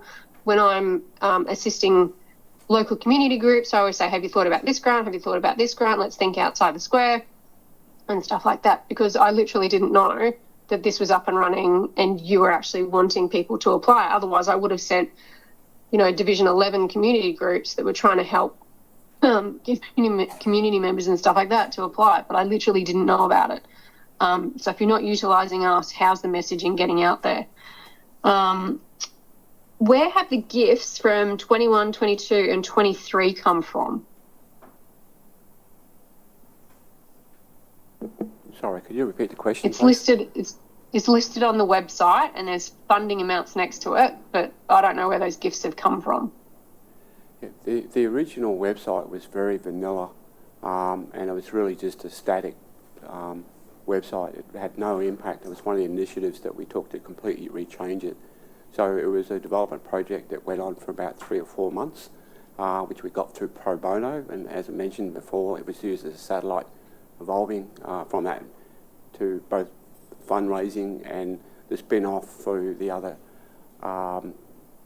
platforms like Facebook, LinkedIn and so forth. I'm not sure if I've answered your question, but the evolution of this started in April, and that's what's progressed. And irrespective of whether we could have done better with promoting the round, the reality is we were oversubscribed 6-fold to the funds we had available. Yep, you might have been oversubscribed, but it'd be interesting to know oversubscribed how, were they by the best applicants and stuff like that. So it's very hard to actually understand you guys sitting at the back now. Everyone else I can hear really clear as a bell, but down the back it's very hard to understand. It would be interesting to know if that could get listed as well, where those gifts are coming from. I agree your vision needs more work and more direction. So in the report, it's actually got that. And I think as a council cohort as well, for me, it'd be nice to know what do you want as the trust? What do you want to see? And I think direction is what you need, but without the board sitting there going, hey, like you've got in here, you want funding for a secretary, this, that, and the other thing, but what are you trying to achieve? What do you want to deliver? Is it so that you can actually give more funding out? Do you want to attract more funding? Do you want to have more events so you can get the funding in and you know, push it out into community and that sort of thing? At the moment, for me, in the west of Logan, you're not visual at all. No one knows about it or anything like that. But yeah, so for me, after 20 years, I'm only just sort of getting into what the trust is. Yeah, I'll leave it at that. To the chair, if I can make one comment on that. So we've recognised that that is a challenge, and we need to get our visibility out there in the LGAs. And one of the initiatives we've undertaken is to reach out to each of you as councillors to have conversations with you in terms of gaining your insight into areas within your LGA that we could have an impact in, as well as understanding the other grassroots charities in your LGAs as well. So that is a piece of work we've commenced, and you would, if not already, have received invites from the directors on the board asking to have a coffee with yourself just to get and garner your insights and suggestions as to how we can improve our visibility and connection into your communities in your LGAs. Thank you. Thank you. I'm going to wrap up with Mr. Mayor, and then we'll go to the recommendations. But the recommendation is in point 2 that you return to council in 3 months' time outlining the options of a future charitable trust as well. So I'll hand it over to Mr. Mayor, and then we'll wrap it up. Thank you, Madam Chair, through you. So all of my questions are for Sahana. Keith, you've been doing a great job, but chair to chair, I'm just for Sahana to answer. And at the outset, as other councillors have said, completely appreciate that your roles are voluntary and appreciate the effort that you're putting in. It doesn't go unnoticed. I really like beneficial enterprise, and not all councillors in this room do. So there are councillors in this room thinking about whether or not this trust should exist while we're having this conversation. I'm a fan of beneficial enterprises, so by default, I think they're good as long as they're achieving a specific purpose that council either struggles to do or isn't suited for. Great examples of previous beneficial enterprise we had was Invest Logan. The idea that a council can invest is something we're bad at. We created a beneficial enterprise to try and do that for us. It wasn't very good at it either, so we wrapped it up. For this beneficial enterprise, what council is pretty good at is assessing grants and handing out money. So we don't need you to actually be very good at that, because we can do that for you. Like, we don't need you to take 75 grand, take a 20 grand clip off it, and then give it out to community. That is not like the benefit of the beneficial enterprise, if you like, because we do that every week, and we have a whole bunch of inherent corporate structure that makes it easy for us. All the stuff that you're talking about having to duplicate because you're doing it into a charity, we already have. So if what we wanted to do was hand out 75 grand a year, we don't need a beneficial enterprise to do that. What we do need you to do, because you're a charity, is raise money. So how much money have you raised in the last 12 months? Given the background we've provided in terms of where our focus was, we have put a fundraising plan together, which the intention was to have conversations with council around an operating budget so that we don't have circular conversations around how do we fund the legs and arms that needs to implement our strategic plan. So to answer your question, we've raised about $1,017. The part of that funding has come into the new financial year. Great. So we need you to raise much, much more than that in order to be realising the benefits of the beneficial enterprise.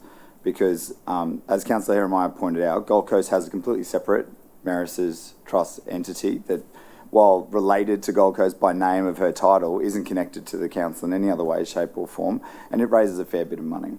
Historically, the Mayoresses Committee raised varying amounts of money depending on the attention of the Mayor and the Mayoress, essentially. I spoke to Pam Parker, former Mayor, last week to try and understand what success she had when she was a Mayor and what she recalled other Mayors achieving.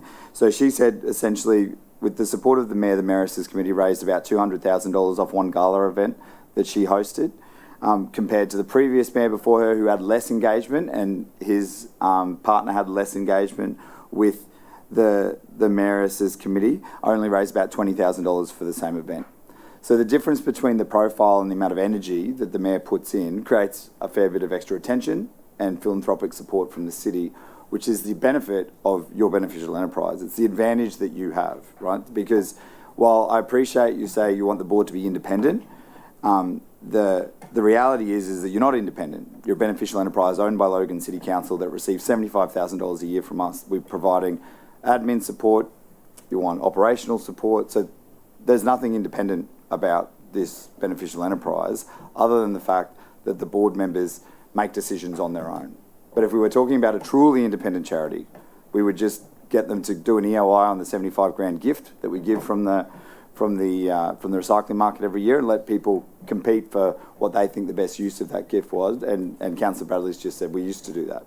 So my challenge is that when I see the entity as it is now, and I understand that you're doing everything by the book, which we love, great governance, very good.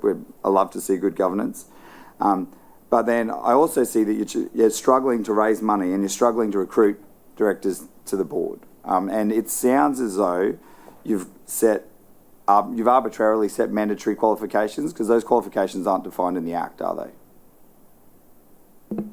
Those qualifications are actually supervisory requirements, and it is something that would be stipulated by governance institutes. If you look at Section 180, 181, 182, 183 of the Corporations Act, underpinning the due diligence, care and skills implies that you will be a qualified, experienced director on a board, the highest level of work in an organisation. But there's no mandatory qualifications outlined in any of those documents, is there? Not that I recall, but it says that as a director on a board, you need to have the appropriate skills, diligence and care. Section 180. Of course. But so my challenge is that you've set mandatory qualifications and then you're finding it difficult to recruit. So I would say that the qualifications that you're setting for yourselves is a barrier to entry for a lot of people for a voluntary position. Like we explained earlier, the reason why we are struggling to retain these directors is because the trust has an inherent defect. It is not set up to create a board that acts separately from the management layer. Had we had two levels of work which delineated the board from the management structure, these directors would have stayed on. They currently still keep in touch with us. They still support us, like us on LinkedIn and Facebook, and have also offered to be ambassadors of the trust going forward. Thank you. But you haven't appointed them as ambassadors? Not yet, because we paused that piece of work when we were told that we will have to review our structures, given there might be interest from other parties who want to be involved with the board. We do have expressions of interest being registered with the trust for by potential ambassadors, which we will consider alongside the role of a patron. So through the report, I saw that you did a recruitment process in May. There's about 4 or 5 people that have approached me directly wanting to be on the board. They had no idea that you'd done a recruitment process in May. So I don't understand where it's getting advertised, and maybe they're just not meeting the mandatory requirements, so they're not sort of seeing it as a position they can apply for. We have secured a pro bono headhunter who is targeting directors at the moment, and we have received about half a dozen of resumes that Keith and I are working through to fill the balance 2 positions on the board. So the challenge I face is that I have to make a decision now about how much I support the board, because the attention of the mayor makes a huge difference on how much profile the board gets and how easy it is for the board to raise funds. So in the last 12 months, you've raised $1,000. In the last 12 months, I've raised $240,000, and mine was for personal gain. It was literally political donations. They weren't philanthropic donations, which are much easier to ask people for because it's not benefiting an individual and it doesn't create a conflict of interest. So my challenge is that I'm happy to turn that significant fundraising capacity attention to the board, but I have to understand why I would focus on this charity ahead of any other charity in the city. Can you explain that to me? I think that will be, to be fair to all charities, because all charities would be set up independently. We are independent. You would have, to your discretion, be able to consider where to put those funds more appropriately. And the logic, though, is that you're not independent. You're connected to council, and we've got the closest working relationship with you and any other charity in the city. So that's why it makes sense for the mayor to provide support to this charity, knowing that you will then use the independence of the board to appropriately distribute the funds to other charities within the city for the benefit outlined in your vision. So there is a logic for why the mayor should give more attention to this charity than any other. My challenge is that I have a finite amount of time, and it's hard for me to give attention to everything I want to. The easiest way for me to understand what to do is to partner with an organisation that's already close to ours. So the non-independence of your charity is why you would get my attention. Do you see the irony of? So the independence, let's not mix that up with the trust as an entity. The independence is to the board. The board is the independent entity that is required to make informed decisions. Now, in terms of, and let's strip it all away, strip council away from a beneficial enterprise. What are we looking at? We're looking at a shareholder with an investment in an organisation. And you, as a shareholder, you would want to increase your return on investment in your shareholding, and therefore you would work with that shareholding in order to improve, uplift it from a monetary perspective. So your investment, which will translate into an operating budget, will become important for the trust's sustainable success. So you speak about an operating budget, but I understood that the gift from the recycling market is for you to assign as you see fit to either raise funds or distribute, because you're an independent board. But instead of choosing to use it to generate more income, like a business would with a revenue stream that they're guaranteed, even though it varies from 45 to 75 each year, you've got a guaranteed revenue stream that you can either use to hand out or you can use to create more revenue. Now, for most businesses, they would use it to create more revenue. Is there a reason that you're not doing that? We have looked at our governance, grant making and fundraising, and we've said to ourselves we need to, first and foremost, whilst we did have those reserves sitting in our bank account, we needed to start with a community connection and get some funds out there. So we do have some funds in our bank account, which we are keeping as reserves, and are looking forward to the next gift funding round for us to then look at how we can use that funding to support the operating budget we will need for financial year 25. So from my point of view, and it's just me personally, not speaking on behalf of council or anyone else, I would only be willing to increase the gift, and it probably should scale with COI, like with, not COI, with cost of living, but I would only be willing to scale that up once I'd seen fundraising occur. Because at the moment, if council chooses to give you more funding, there's no evidence that you use that funding to generate income. You just hand it out. So I would want to see fundraising before any increases to any kind of support to the trust, because that would give us the confidence of performance in regards to taking it as an investment. Like you said, we're investing in the trust, but we're not seeing a return. We're actually seeing a negative outcome because it costs you money to operate the trust. That's reasonable. But then that means you're handing out less than we would hand out if we did it ourselves. So before I would be willing to consider any kind of increase in any support whatsoever, I would have to see fundraising occur, because at the moment, the board doesn't, like, the board's got lots of skills, but fundraising isn't one of them, because if it was, you would have done it already at a much larger scale than you have now. And you also don't have community connections, which you've been trying to develop by doing an engagement campaign and handing out money, but you could just recruit a board member who already had community connections, and you would instantly have the networks that you're looking for, which would also include volunteers, it would include ambassadors that would put their hand up, it would probably include other board members who wanted to put their hand up as well, based on the community connections. Because at the moment, it seems a little bit isolated from community, which is why I think you're struggling to find the people that you want to provide that operational support to the board. We do have directors on the board with community connections, and that's one of our requirements in joining the board.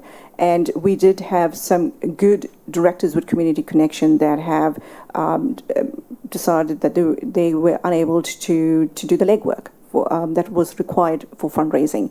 So we have secured a director who is an experienced fundraiser, and we have got her to work on some concept plans with us. So Amanda Mather is currently working in that space to develop those. And it's back to that circular argument as again, we need funds in order to raise funds. So if there is going to be no other support from council, when we do get the gift funding in, we will be looking at allocating a percentage of that funding towards operating costs. Great, that would be, because that lets you actually generate income, which is important. Once you start generating income, I think you get more goodwill from this board to say we can see that your board is generating income, so it's a good investment. Just having a comparison to something that is happening right now in the community in response to the fire that happened at Kingston. So a fundraiser is being held for Formally Ever After, and I'll declare that the Mayoress is organising that. So with no operational funding whatsoever, none, they have already raised $3,000, and that's just on ticket sales. That's not to do with anything else that's actually going to come when they host the event. There's no pledges. That doesn't include in-kind support. So is there a reason why you haven't pursued a fundraising model like that, where you ask for in-kind donations to cover the cost of the event and then just use the actual income you generate from the event to be your fundraising, if you like? We have reached out for in-kind donations, and there's a lot of conversations happening at the moment with potential donors around supporting us. What we are currently doing is developing concepts so that we have a pitch when we go to sponsors and donors as to for what causes we are raising funds for. And that is a piece of work we commenced to ensure that we have a consistent pitch when we do go out to donors. So I hear lots of concept and planning and getting ready to do things, which is important, but at some point, got to deliver. And that's what we'd love to see. Well, that's what I'd love to see. I can't speak for others. Absolutely. I mean, we all are motivated by meeting and exceeding the goals that we've set for the charity. And that is why we've entered into conversations with the council to find out what are the opportunities for us to leverage some of the current support functions, and how can we also leverage volunteer groups out there. For example, we reached out to some of the councillors to be connected to the volunteer networks in their respective LGAs, and that's where we're going to start using those groups to support us with our fundraising. So you've got 3 months between now and when this recommendation comes back.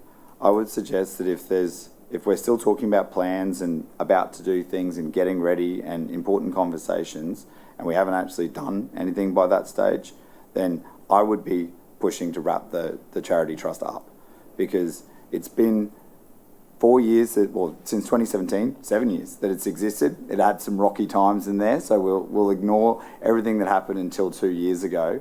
It's still had quite a long run to get to the point where the planning is done and we're ready to start the doing, but we haven't seen the doing yet.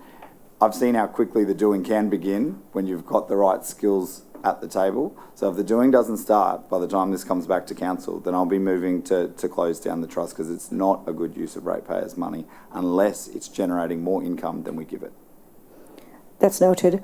Just another comment in terms of ensuring we augment our skills in the trust around philanthropy and fundraising. We have redefined the position description of the 2 roles we're filling to be a non-executive director with philanthropy and fundraising expertise to join us. Thank you. Thank you. Councillor Bradley, you're the last. Thank you. Thank you. And Sohana, I want to say I can see why you're a director. You respond very well and can articulate exactly what is going on. But you did say that there was a review of structures because other people wanting to get involved. Can you elaborate on that? So we've had, firstly, the Mayoress had reached out to me to join in some form the trust. And we have made a proposal to her, which we would like to progress. The intention is to have the Mayoress involved in the trust to support our fundraising plans. And that's the conversation we have initiated. We've spent the last week making sure that the board has a clear plan and consensus on the role of the Mayoress. We are taking a very careful and calculated approach to ensure that we are managing any kind of undue scrutiny that could possibly come our way, and make sure we're managing any potential or perceived conflicts of interest. So that's one. The second is possible ambassadors. So directors who have resigned have actually linked us to other potential people who would like to join as ambassadors. So we are also, once we've have secured a patron, we will then proceed to secure ambassadors, and then also use your input in terms of the volunteer networks in your LGAs and build that model, a volunteering model that will have that hierarchy to support fundraising. Thank you. And based on what the city's solicitor stated, that is kosher effectively. I just want to ask one more question, if I may, of the city solicitor. Sorry to do this to you.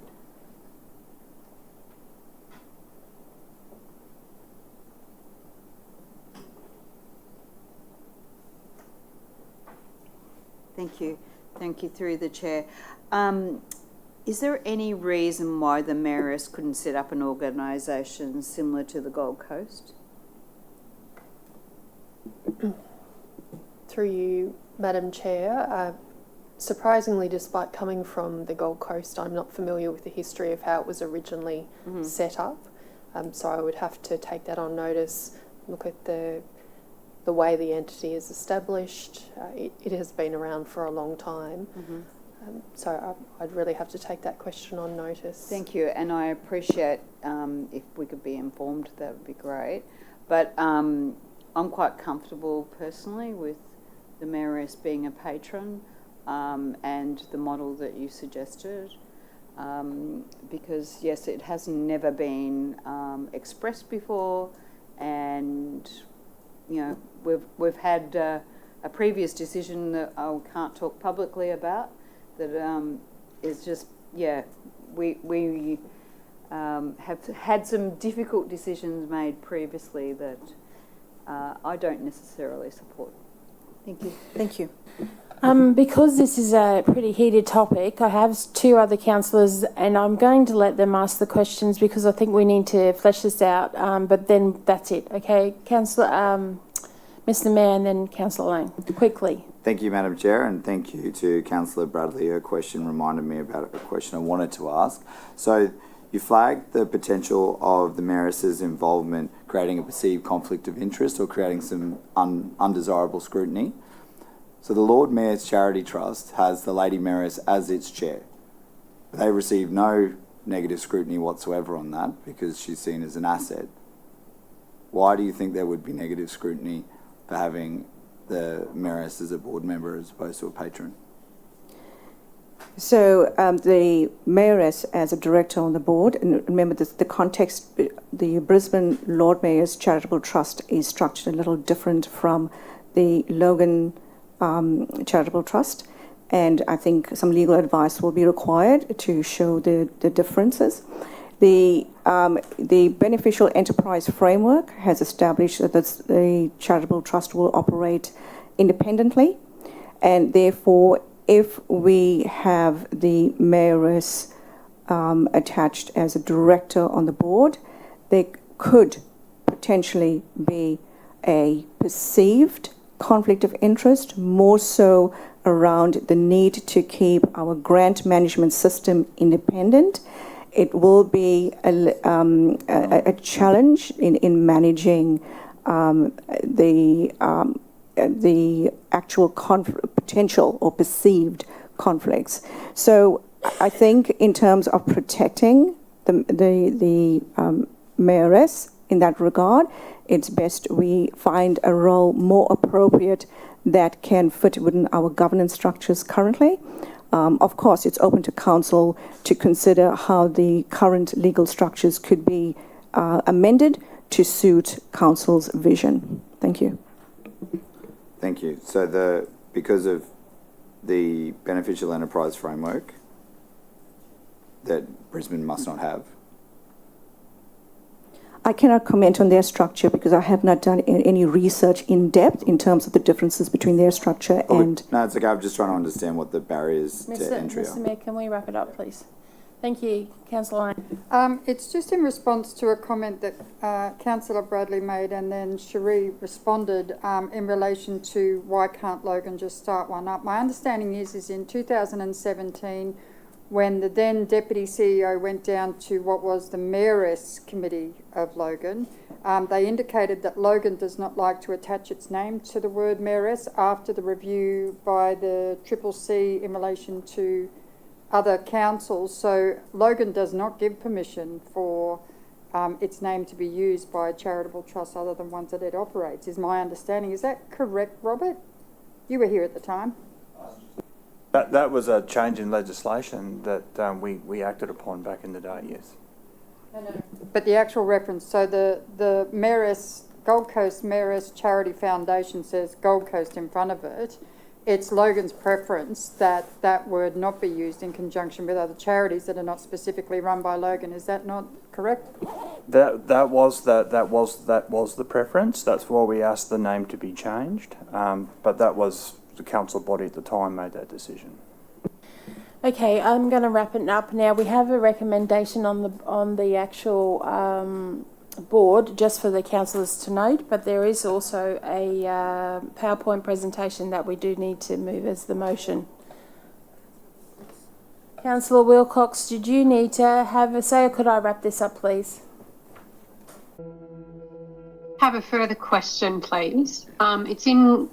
I had my hand up when Councillor Raven was originally talking. I did like his line of questioning regarding fundraising and stuff like that, because on the website it actually states their mission is to raise funds and facilitate grants. Well, as he stated, you haven't raised the funds and that sort of thing. And if you go further into your board work down the bottom, your board committees, you have a committee that's fundraising, marketing and communications committee. Who's sitting on that committee currently? Through the chair, it is Amanda Mather who chairs that committee, and she is the experienced fundraiser we've brought on board. Okay, only so has just she recently, only just right? recently been brought on board? Correct. Or In how is she raising February. funds? Because obviously you've just said that you've only raised like $1,000 in the past financial year. Sure. She was appointed as a director on the board in February this year. So she's had a good 6 months, but we haven't seen any turnaround. 4. That's fine with that one. The other question I have is I'm really concerned at one point, and you have said this multiple times when you've been talking, you keep saying, or you keep mentioning LGAs plural. We are one LGA with multiple divisions. So I'm not sure if you're talking about Logan, Brisbane, Gold Coast, or if you're talking about Logan and the 12 divisions that we have. My apologies if I used the wrong terminology. I was actually referring to the local government areas, which I thought were 12 as the 12 divisions. So, yeah, Okay. I was referring to the 12 divisions. Apologies. Thank you for clarifying. Can you also clarify which councillors you have reached out to? I have reached out to Councillor Karen Murphy, and we've had a good conversation about Division 12. I've also have on my diary to reach out to Councillor Wilcox. We've had a conversation with then Councillor Raven, which was last year, or I think in Feb this year, and we also spoke to Councillor Lane in November last year. Thank you.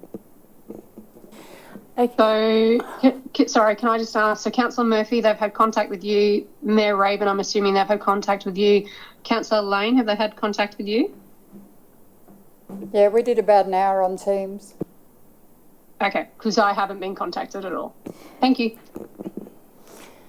Thank you, Councillor Wilcox. You're finished? Yep. Councillor Herrenmeyer, I'll indulge you and then we're done. Thank you, Madam Chair. I just have a question for Robert to clear up or clarify something in my head about this association's legal advice. So my understanding is there was an association of Logan City Council, which is different than a subsidiary, and it was something to do with the Mayoress's charity, but not really a charity. Then the CCC issued advice saying that associations of councils should not be called or have titles with words like councillor or mayor or mayoress.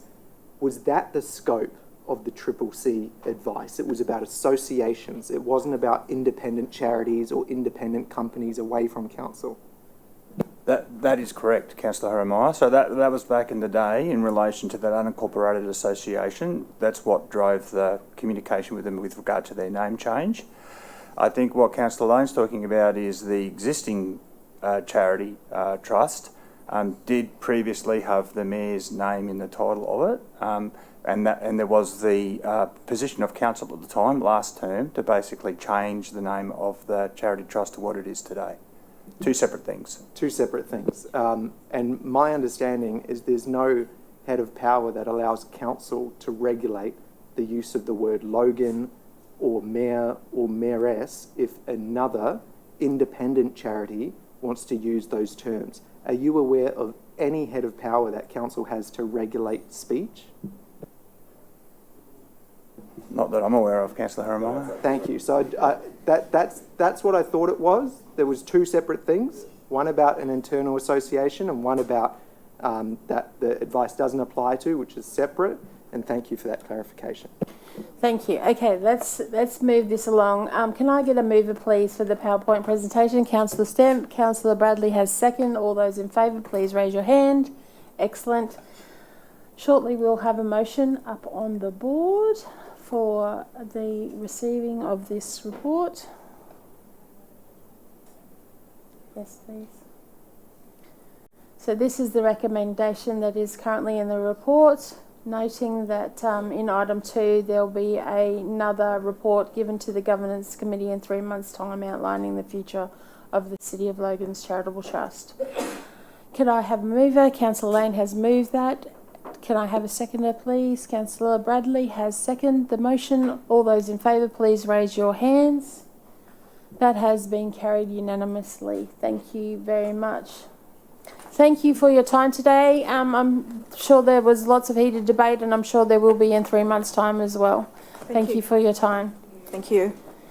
Councillors, I've been asked if we could have just a few-minute break just to go to the bathroom for the staff as well. Would that be okay, please? Yes?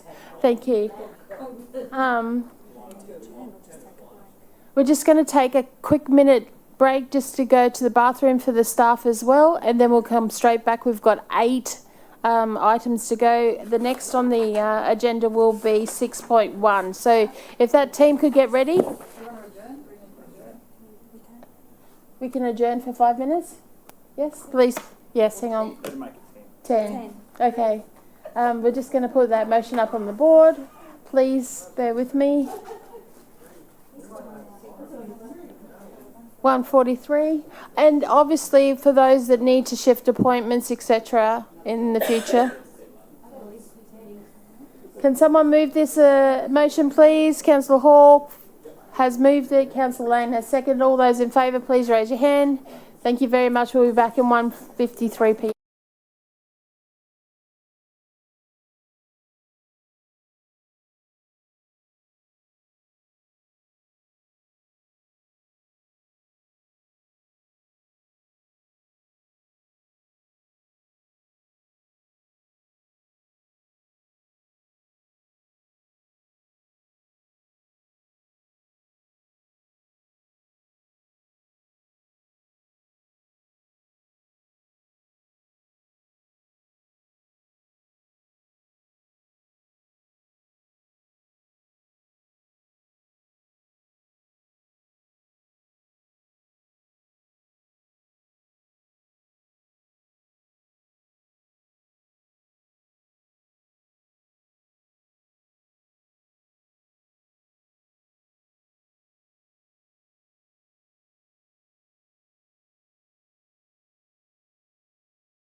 the fact that I'm online, and I just sent Karen and Teresa a photo of my desk.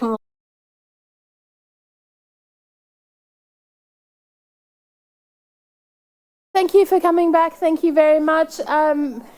On the screen right now, we have a motion in accordance to Section 261 of the Local Government Regulations 2012. The meeting recommences at 1:53. Councillor Scamp has moved it.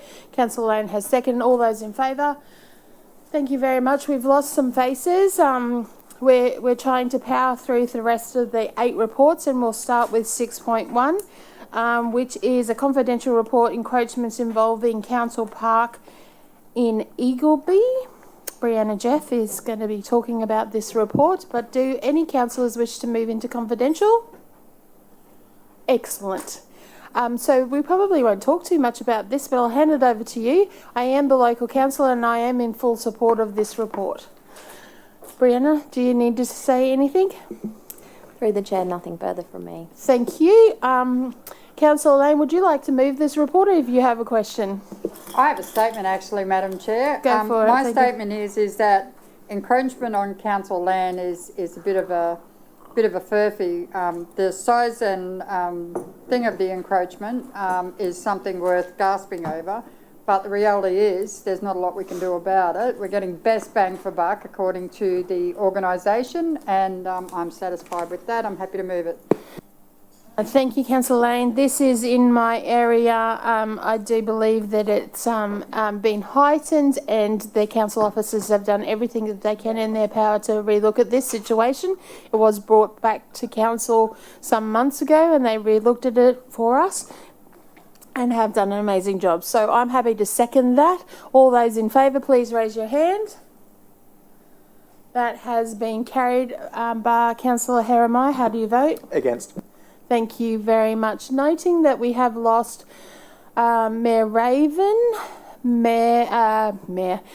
Councillor Russell, Councillor St Ledger, Councillor Bannon from the meeting. Unfortunately, they've probably had to go off to prior arrangements. So thank you very much. That got through really quickly. Thank you very much. Does anybody have any GB for the acting corporate property manager at all? Do you have any for us? Nothing from me. Thank you very much. Have a great afternoon.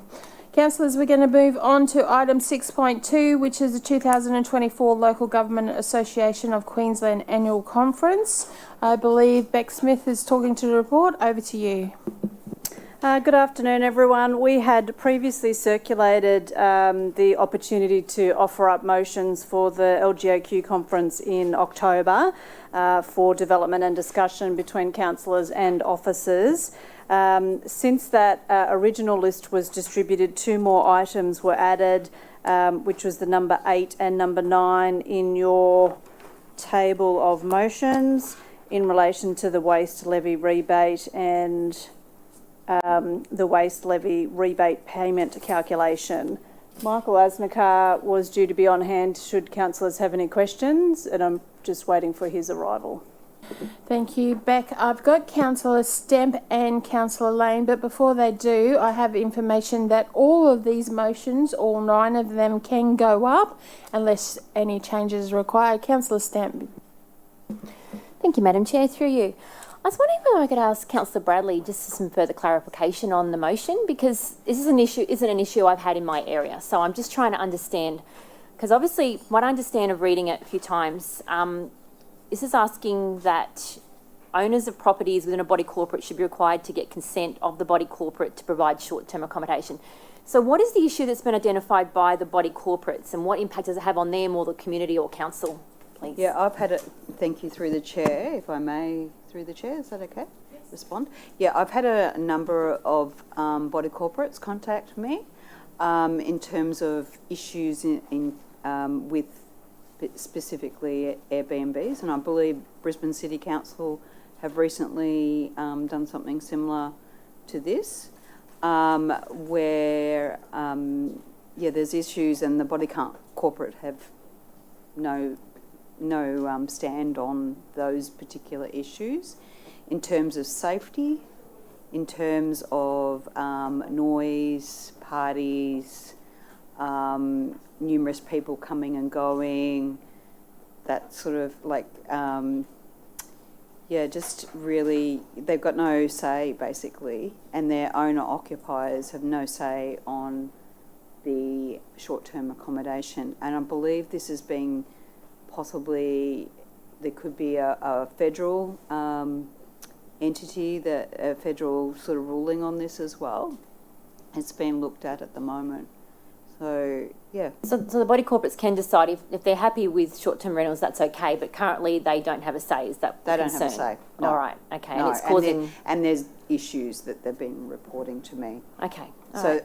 I've been asked to present this. Yeah, understand. Yeah. All right, thank you. Because there's no other way of doing it.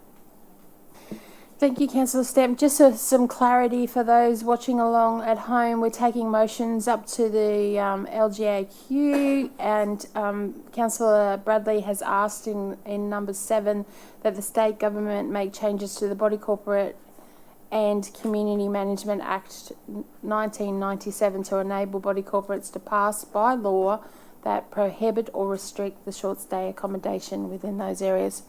Councillor Lane, you had a question? Thanks very much, Madam Chair. In relation to attachment 4, I'm not supporting that today. That's an ALGA motion. Insurance is a federal issue. It's covered by federal legislation, and it shouldn't go up to the LGAQ conference. In relation to item 7, which Councillor Stamp was just discussing, I did some checking into this, and there's been a number of papers specifically addressing the issues of strata title properties. The current view of the law under the Body Corporate and Community Management Act is that a body corporate cannot restrict short-term letting in the bylaws. However, a body corporate can better manage short-term letting by imposing more stringent obligations on owners letting for short-term stays and on the behaviour of guests. Now, I'm happy for this to go up if there are attached paperwork outlining the problems at 30 Cinderella Drive that's mentioned in the motion. So probably the minutes of their strata, their body corporate meeting, and also a list of any complaints in relation to noise and unruly behaviour by from police. I'm more than happy to do that. I just think we have no paperwork to back it up. All the other motions on the LGAQ list have attached references and paperworks, not just a few residents raised it and this is what's happening and we should change the law. So there's a company by the name of Grace Lawyers that just did a challenge on this. The first one that went up didn't go so well, so they wrote a paper about it saying that the courts found that obviously body corporates can't do it. But then there was a second case that went up where there was a resolution made that the impact on the wear and tear of the buildings, and it does have an impact on the permanent tenants. But the way the legislation is structured may affect long stays in short-term places. So a good example is I believe there's a hotel in Springwood where they have long-term stays in there, but it's actually short-term accommodation in the planning scheme, so it could actually impact them. So I'd like to have the supporting paperwork from the body corporate of that location to add to the motion if it's going to proceed. Thank you, Councillor Lane. I'm sure, Councillor Bradley, you've provided a whole heap of information with regards to this, and the council officers have it. Yeah, thank you through the chair. I actually sent it to the officers. I didn't write this report. Thank you. Councillor Hall. Yeah, this is just a question for Councillor Bradley. Approximately how many residents approached you about this matter? I have had numerous when door knocking, because it's not only within the body corporate area itself, it's surrounding areas as well. Like I said, noise, etc. I have raised this through the budget process as well. So it's not the first time I've raised it. I've raised it twice. And the details of which I can't disclose because that's confidential in the budget. But there have been numerous, and I've door knocked the area probably in that time, probably 3 times. And yeah, each time I get complaints in relation to this. I've also had, like I specifically got an email in relation to this, which then proceeded. There was an article in the Courier Mail just recently where the Brisbane City Council are doing something similar but not necessarily to the LGAQ from my understanding. So that's basically the background. And like I said, I didn't write the report.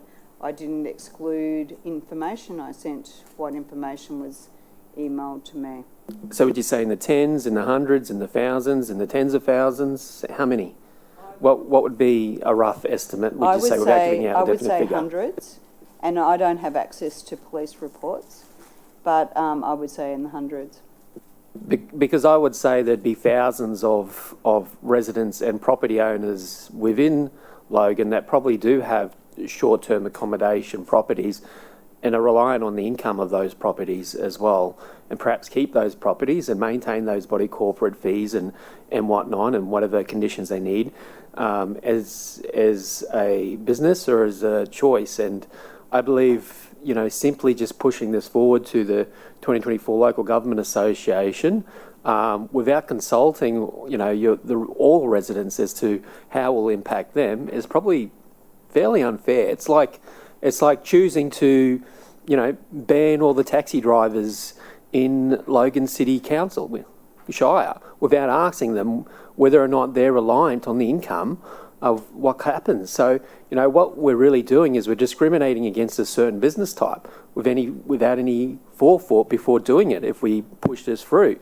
Really, we need to find out how many people will be impacted by the decision to advocate for this. It's one thing to listen to the people who have complaints about something. It's another thing to listen to the other side. You know, why are these things coming from? Obviously, there are noise complaints. Noise complaints usually go to the police. It becomes a state government issue. Council doesn't crunch down and close up rental property simply because there's a noise complaint. We follow a procedure to do it. So I find it very interesting that we would support this, or that anyone would support this without the forethought of consulting with the people that actually are reliant on these businesses in the first place. That's just my thoughts. Thank you. Thank you, Councillor Hall, and I know, Councillor Bradley, you want to speak to it, but I just want to put forward, councillors in the room, we have 9 motions that can go through to them. We can either send all 9 motions through to them, or we can change the number that gets sent through to them today. So I just wanted to make that clear. I have Councillor Bradley, did you want to rebut? And then I have Councillor Wilcox. Thank you. Under the RTA Act of 2008, I've had someone send this through. The body corporate does have access to this section under 185 under the tenant's use of premises Part C. The tenant must not interfere with the reasonable peace, comfort or privacy of a neighbourhood of the tenant. And that is the very issue that is going on, and hence why people have raised that with me.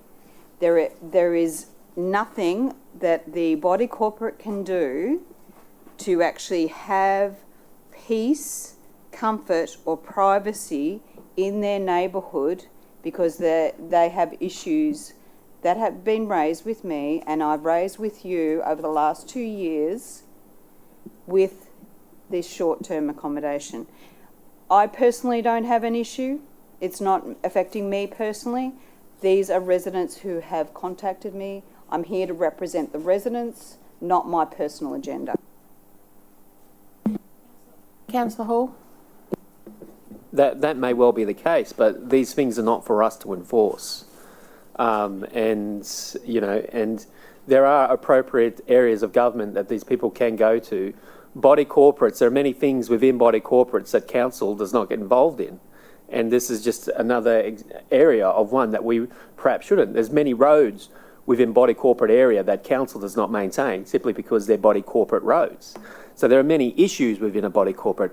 I believe if an owner, a property owner, has an issue with something to do with the body corporate, they should take it to the body corporate management, keep council out of it, because some of these other areas that we often get involved with as a council that we shouldn't be, become very expensive drain upon the council. Okay, I think we've clarifying what this has got nothing to do with council. The whole intent of the LGAQ conference and issues that the LGAQ lobby state federal for on behalf of council is not a council issue. You lobby councils to get a recommendation up to have legislation change. This is the appropriate channel. So be it. If you don't, like I said, if you don't support it, that's fine. I don't have a personal agenda here. It is what I have been voted in to do, and I will continue to do. And as I've stated before, we have 9 motions. We'll do a vote shortly. I'll put it up that we send all 9, and then if that doesn't work, then we can have a look at the other agendas. Councillor Lane? Yep. So just to clarify, in the paper that was written by this legal firm, body corporates have the ability to limit the number of people per lot, the number of hours of operation of a pool, the number of trolleys that may be used in a corridor, whether or not glass can be used in public spaces within the facility. But something Councillor Bradley just said triggered it in me, which is the REIQ, the Real Estate Industry Association of Queensland, is actually the peak body who should be representing this to state and federal governments, not Logan City Council. That's just my opinion. Okay, I have Councillor Wilcox, Councillor Heremiah, then Councillor Fraser. Councillor Wilcox, are you free? Thank you. Through the chair, thank you, Beck, for your work on all of these motions and for allowing so much feedback from the councillors to get these motions correct. I'm happy to support all of these motions to go up because they are motions to go up to LGAQ. Then it will be LGAQ that will actually decide whether or not LGAQ actually advocates for them. But I just wanted to talk to point 4 on the insurance, the flooding insurance one, because this is one that I brought up. And I said that I wanted a review because I hear on the ground a lot from my residents in the area about the price gouging from the insurance companies since the flood reviews have happened. Then their home and contents insurance has come up for renewal. Some people have gone from $2,000 a year to $10,000 a year. But the state government has imposed these flood insurance reviews on all local government areas. So I don't think this is just us because, as you can see in the motion, Gold Coast City Council is also a supporting organisation or a submitting council as well for this one because our departments have reached out to each other and they're in support of this as well. So this isn't just a Logan City Council motion that is effectively going to go up. So I'm happy to support all of them. I don't want to see families having to choose between, do we put food on the table, do we have to pay for our electricity bill, or do we need to cover ourselves for flood or just insurance? Because that effectively is what happened. They're in a crisis of living and that sort of thing with exorbitant prices at the moment. So I think this needs to be looked at. If they can do a supermarket inquiry into price gouging, I definitely think they can do an inquiry into this to find and to get more transparency with the insurance companies. Even if it is federal or not, someone needs to start the process. Thanks. So, Councillor Wilcox, you're in favour of all 9?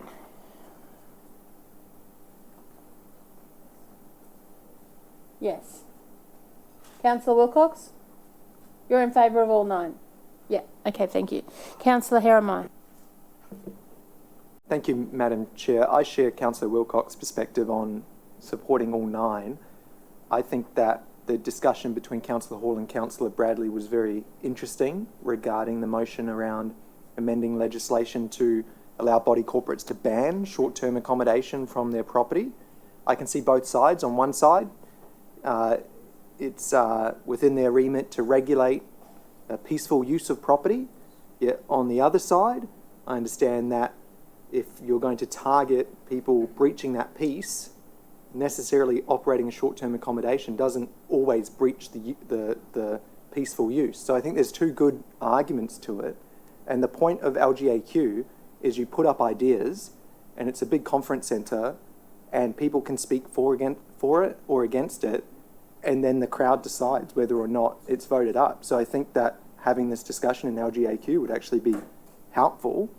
I'm leaning more on the less government intervention side, but I support the discussion, and that's why I think this motion's a good idea. Thank you, Councillor Heremiah. Councillor Fraser. I was just pointing out that Councillor Wilcox had her hand up there, so yeah, I don't need to speak, thank you. Okay, we have a motion up on the board. I'd like to test that we put all 9 up to see where we go from here. Do I have a mover for this motion? Councillor Jackson, followed by Councillor Bradley. All those in favour, please raise your hand. That has been carried unanimously. Thank you very much with regards to that. Does anybody have any general business for the manager of the Office of CEO? Do you have any for us, Beck? You do? Yes, through the chair. Whilst this is an advocacy piece, I just wanted to point out that the advocacy program, as at the 1st of July, have transferred to the People and Engagement Directorate and would be working from the 1st of July under Bridget Rogan. She was just unavailable this afternoon, and I wanted to bring this project to completion. So going forward, it'll sit under Bridget. Thank you, Beck. Yes, Councillor Bradley. Thank you. I'm glad you clarified that or reinforced that in my mind, because I completely forgot. Because I've already met with one state candidate and about to meet with another, so thank you. Yes, it is the time for state elections. About 120 days to go. Here we go. Okay, thank you very much, Beck. Have the rest of the day. Oh, yes, Councillor, Mr Mayor. Sorry, Madam Chair. Are you doing LGAQ motions? We've already finished. Oh! Sorry, Mr Mayor. You must be paying attention. Okay, thank you, Beck. Thank you. We'll move on to item 6.3. Is Margaret? Thank you, Mark, for coming. I know it's been a long day. Thank you for your patience. We'll move on to the report 6.3, monthly financial performance report, May 2024. I hand it over to you. Thank you, Chair. We've got to the end of May, we had an operating surplus of 21 million, which was only 1.3 million variance to that budgeted. There were no additional risks identified in May, but since the writing of the report, Council's been made aware that there was no bring forward payment of the financial assistance grant into 23-24. Instead, we received 85% of the 24-25 allocation in the first week of July. So last week, and it'll be recognised in 24-25 financials. Revenues tracking above budget by 22.6 million, and again, primarily due to private works within Logan Water and cost recoveries for plant hire. We've also got operating grants and subsidies above amended budget due to receipt of grants from the QRA. Operating expenditure is above budget by 21.3 million, and that's again due to private works for which the revenue is being received in Logan Water. We're also seeing, as capital works are being capitalised at the end of financial year, or towards the end of financial year, we're seeing an increase in elements of project delivery being expensed that are affecting the operational expenditure. We're also seeing the impact of increased wet and dry plant hire rates. Capital expenditure at the end of May is below budget by 97.3 million, or 22% against year-to-date budget, and the majority of this is to do with Logan Water capital projects. And the detailed capital report will be included in the June end-of-year report. In terms of rates, there's been a marginal increase from the same time last year as being outstanding, so it's sitting at 5.97% at the end of May, and that's reflective of the current economic climate. Happy to take questions. Thank you, councillors. Has anybody got any questions? No? There's a motion up on the board. Would someone like to move the motion? Councillor Bradley, followed by Councillor Stemp. All those in favour, please raise your hands. That has been carried unanimously. Thank you so much. Marg, I believe Michael is going to enter into the next report. Thank you. This is the 2025 annual contract plan. Please take it away. Yes, thank you very much. Through the Chair, would like to table the 2024-25 annual contract plan. As a strategic council in terms of our procurement guidelines, we need to adopt an annual contract plan after our budget is adopted in the next available meeting, so that's what's been tabled here.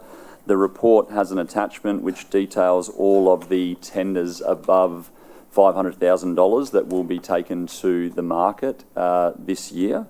So I think that's the the last page, Appendix A.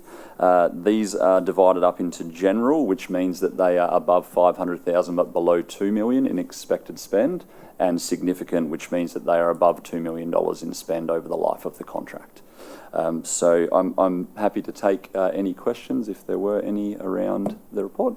Thank you, Michael. Mr. Mayor has some questions for you. Thank you, Madam Chair, through you.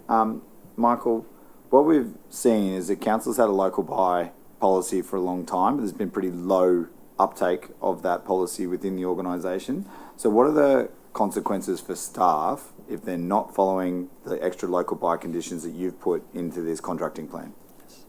That's an next report? No. Thank you for the question, Mr. Mayor.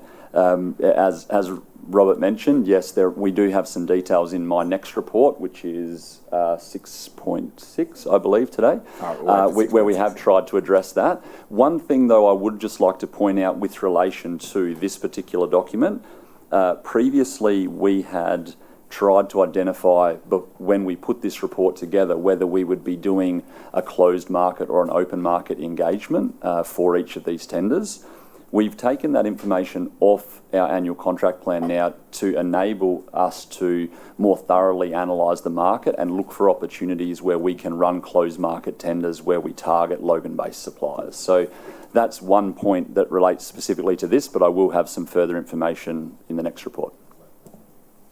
Thank you. So there's a motion up on the board. Do I have a mover for the motion? Mr. Mayor has moved the motion. Do I have a seconder?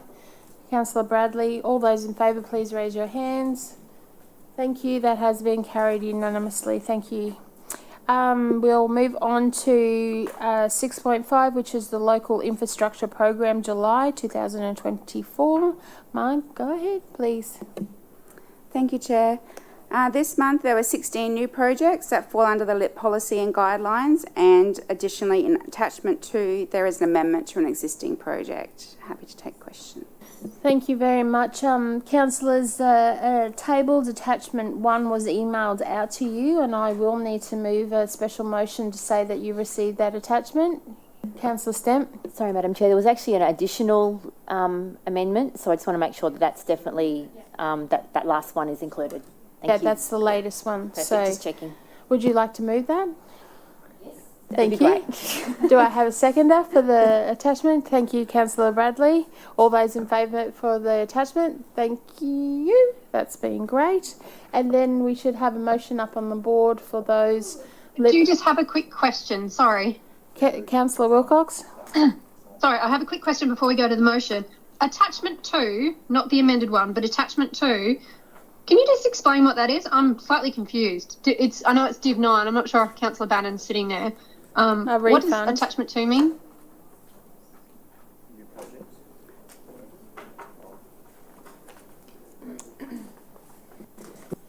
Councillor Wilcox, are you talking about page 74? Yep. The Jimboomba Super Park Master Plan? Yes. That project has been cancelled and the remaining funds have been reallocated back to Division 9. Right. So those funds are going back to Division 9. Is that what you're asking? Yes, I wasn't quite clear on it. Thank you. Thank you. Councillors, I do have a motion up on the board. Do I have a mover for that? Thank you, Councillor Bradley. Do I have a seconder? Councillor Jackson. All those in favour, please raise your hands. Councillor Wilcox. That has been carried unanimously. Thank you. Michael, back round to you for 6.6 because the Mayor's waiting. After you. Yes, thank you very much. Through the Chair, this report relates to some proposed amendments to our contract manual. We, as a strategic council, again, must make and adopt a contract manual. This was first done in early 2022. Anytime we make any material changes to our contract manual that will have an impact on how we deliver our procurement services or the procurement rules with which we work under, we need to bring this back to Council for re-adoption. This report has been tabled to ELT for consideration around operational impacts that it will have. And I'd like to just highlight a couple of things I will start off by going towards the back of the report because that's where we have some information around benefits for local businesses. So a few changes that have been proposed by the procurement team as part of this process. One is that we insert into the contract manual that for each panel that we put in place at Logan City Council, that we have a provision in there to do an annual refresh of that panel. It's not unlike the local buy panels that are put in place. They do a 3-monthly refresher. We're proposing a once per annum refresh of that panel. This will allow local businesses that have come into the market or have developed the capability or are interested in that work to be considered rather than waiting right till the end of that panel arrangement. There's an opportunity for them to get on board earlier. So that's one thing that we think is going to benefit our local businesses.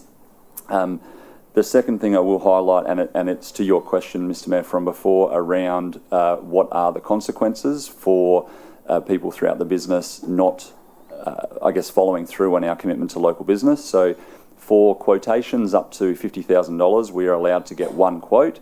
That should be from a local supplier in the first instance. Where we are getting quotes between 50 and 500,000, we can get 3 quotes. Again, we should be using local businesses in the first instance. The previous wording in the contract manual probably lacked, some teeth around enforcing that. So we have proposed a change where we are requesting that evidence is provided of what steps were taken to assess the market and find out whether there are Logan-based suppliers. And the procurement team will be providing some evidence, some guidance to everyone throughout the business on different ways that they may go about doing that. What will happen if we discover in our governance checks, so we do governance checks within the procurement team once a PO has been raised, if we discover that different areas of the business have not gone through and searched for a local supplier or for multiple local suppliers, that will now become a non-compliance issue that gets reported to the governance committee. Yeah, so previously that did not come through, did not make its way up to councillors for your consideration. So this will now become a non-compliance issue. The same if a council officer didn't seek 3 written quotes when they should have. Now it will be 3 written quotes and that you must show that you've made genuine attempts to identify local suppliers within the market. Thank you, Michael. Mr. Mayor? Thank you, Michael. What does that non-compliance mean though in real terms? Do they just get a clip across the year when it comes up to us and we get cranky, or are there actual consequences? Well, if something becomes consistently done, a consistent non-compliance, then it can be treated as a breach of the code of conduct. Cool, because I only need to do a breach of the code of conduct once to be reported to the OIA. So is there a reason why they get more than one crack at not following council's guidelines and policies? I can say what we do in terms of reporting it as a non-compliance. It also does get reported to their branch manager. So we report to the branch manager. We ask the branch manager to identify to us so that then this information flows to yourselves as well. What are the mitigation steps that are going to be taken to ensure that that council officer follows the rules in the future? That may look like recompleting our compulsory procurement training, recompleting code of conduct training. And then I would suggest that based on the branch manager's advice, it would become a matter for them to discuss with HR if they believe that it's a repeated breach of the code of conduct. That's good. So what review processes do we do to find these breaches? Do we just wait and hope that somebody flags it, or do we go back and check every purchase below $50,000 to make sure that they did adequate searches? We don't check at every purchase. We check a selection of purchases. So we are currently, right now at present, we check 50% of all purchase orders that are done. That is done at random. So we get a list of all purchase orders and we check every second one. Yep. What we're doing is we're proposing at the moment, and I'm working with Marg as the finance manager to review that process. We are looking to improve the quality of those checks, reduce the quantity, but improve the quality so that we can do a more in-depth deep dive into the processes that were taken and make sure that we're that understanding the processes that have been run. So we're reviewing that process at the moment. But it will be a selection of every single PO that is raised. get checked for a number of things in line with the rules that we've got here in this contract manual. And on the annual renewal of the panel opportunities so that locals could get on, how would businesses know what panels there are and what they can apply for? So all of Logan City Council's panels are publicly available through our external facing website. We have a list of all of our panels that are around. Currently they include an expiry date, so when they finish, but we could move to introduce that there's an annual, like what's the anniversary date of those panels as well. So that information would be around. We also present this when we do our supplier briefing sessions and meet with members or businesses from the local community. We provide them with links to that. Holly and her team as well, and ED&S, do a wonderful job in making sure that local suppliers are kept abreast of that information. Thank you. So when a local supplier comes to me and I refer it to the procurement team, do you let them know if they're eligible for a panel? Do you go, hey, there's a panel coming up in 6 months, 9 months, yes. 7 months? Yes, Great. definitely. Amazing. Yep. Thank you. And then you have a review process for purchases below 50K to make sure that they're low. Oh, no, I'm sorry, that's all purchases, every single purchase. Good. Yep. That was my next question. Yep. Why not bigger? Yep. The last one is, which branch is responsible for collating either a list of demand leads that you can provide to the public, like to businesses? Because at the moment, there's businesses that I know that we would use. I'll give you a great example, magnets on cars. So we have plenty of local people that do magnets on cars, but until we got in this term, we didn't have one that we were actually sourcing from. Yes. And that was because I gave a referral.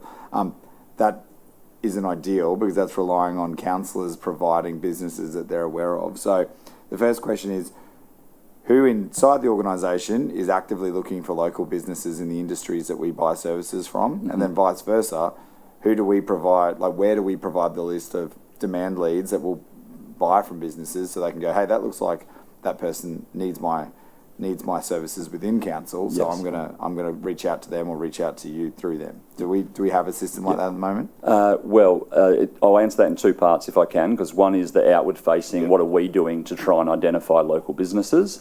So certainly the ED&S team, Holly and Sophie, do a fantastic job there in terms of reaching out to the community. They often put us in touch with those businesses. We attend, I think they're quarterly, they may be half yearly, supplier sessions where we go to, say, somewhere like Logan Diggers and we present about our procurement policy. We give a look at our forward list of tenders. We also do market research. So each time we in procurement are running a tender process, part of our process is to try and identify local businesses to invite and communicate with. So that's what we're doing outward facing. In terms of your other question, if a local business makes themselves aware to any of the councillors about wanting to do work with Logan City Council, then I'm the person that you should direct them to. Because what happens from there is I put them in contact with a member of my team who deals with the right area of the business. So we take it in two parts. First, we'll either meet with them or discuss with them how to make sure they're registered on Vendor Panel and the platforms they need to be registered on. We talk to them about our procurement practices. From there, we then make introductions to the areas of the business that we believe may have demand in those areas. And we do that in a transparent way. We will send an email to those council officers and include the supplier in there so that they see those contact details and know that introduction's been made. I've had a few recently that have come through from Councillor Banham. I personally have met with 3 suppliers, including attending Titan Garage's location here in Logan. I'm quite passionate about it, and I can tell you the majority of the procurement team all of the procurement team is passionate about trying to help the local businesses. That's great, love to hear it. And the last one is, so there's obviously a whole list of services that council procures every year. Yes.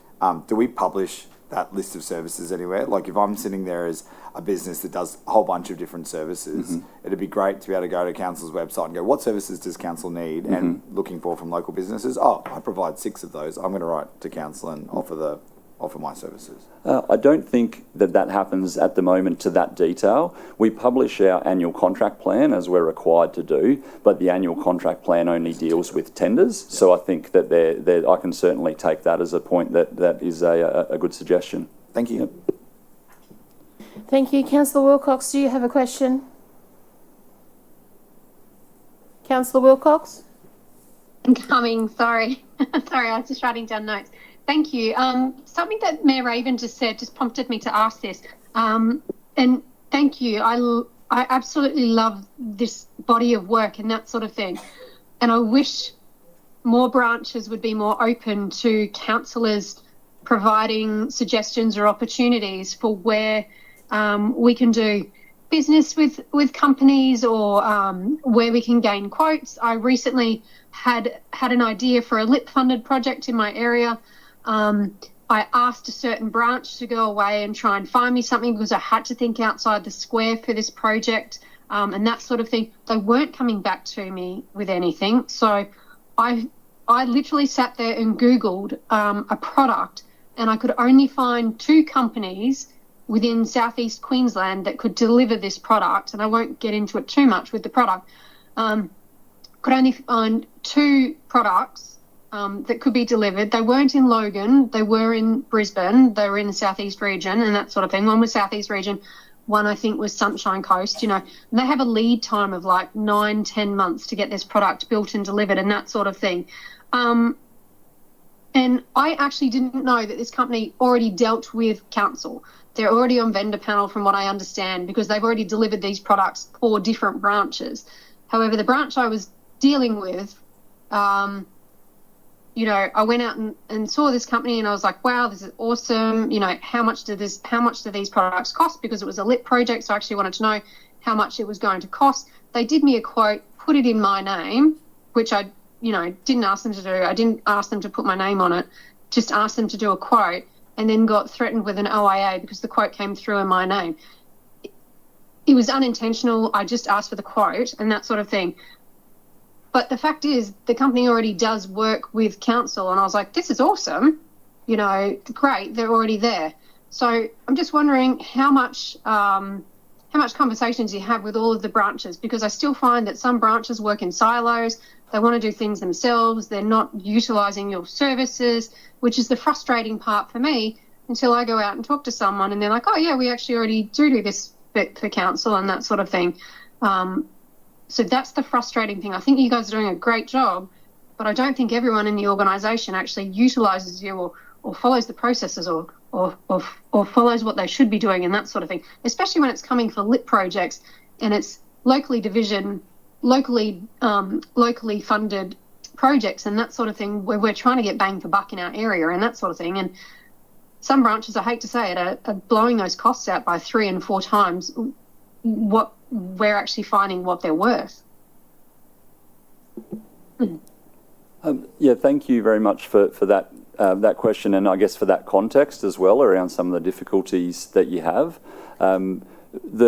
Being a strategic procurement branch, we do follow a business engagement lead model. So we have 3 business engagement leads who report directly to myself. Their role is to be very visible in the business. We have staff in my team that spend a day a week working out of the Logan Water offices. We work out of RCM, the Parks branches. We try to get out and about to make sure we are visible.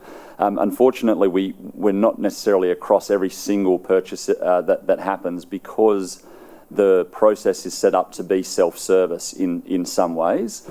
My suggestion would be that any of the councillors could feel free to direct that inquiry in the first instance through to procurement, because the one thing we want to make sure we do when a request comes in is do a quick options analysis. So we want to understand, are there suppliers available on vendor panel? Are there local buy contracts? Do we have contracts in place? Are they a approved vendor? Do we have state government contracts that we could leverage off? So we like to try and think about that, so we can look at, well, what's the most efficient way to engage with the suppliers that we need to, and make sure that it fits within our governance. So we'd be more than happy to have those initial conversations if that's helpful, and then from there we would obviously look to make a connection with the relevant branch that is going to project manage that project as well. So if that is helpful, I'm more than happy for that to be an approach.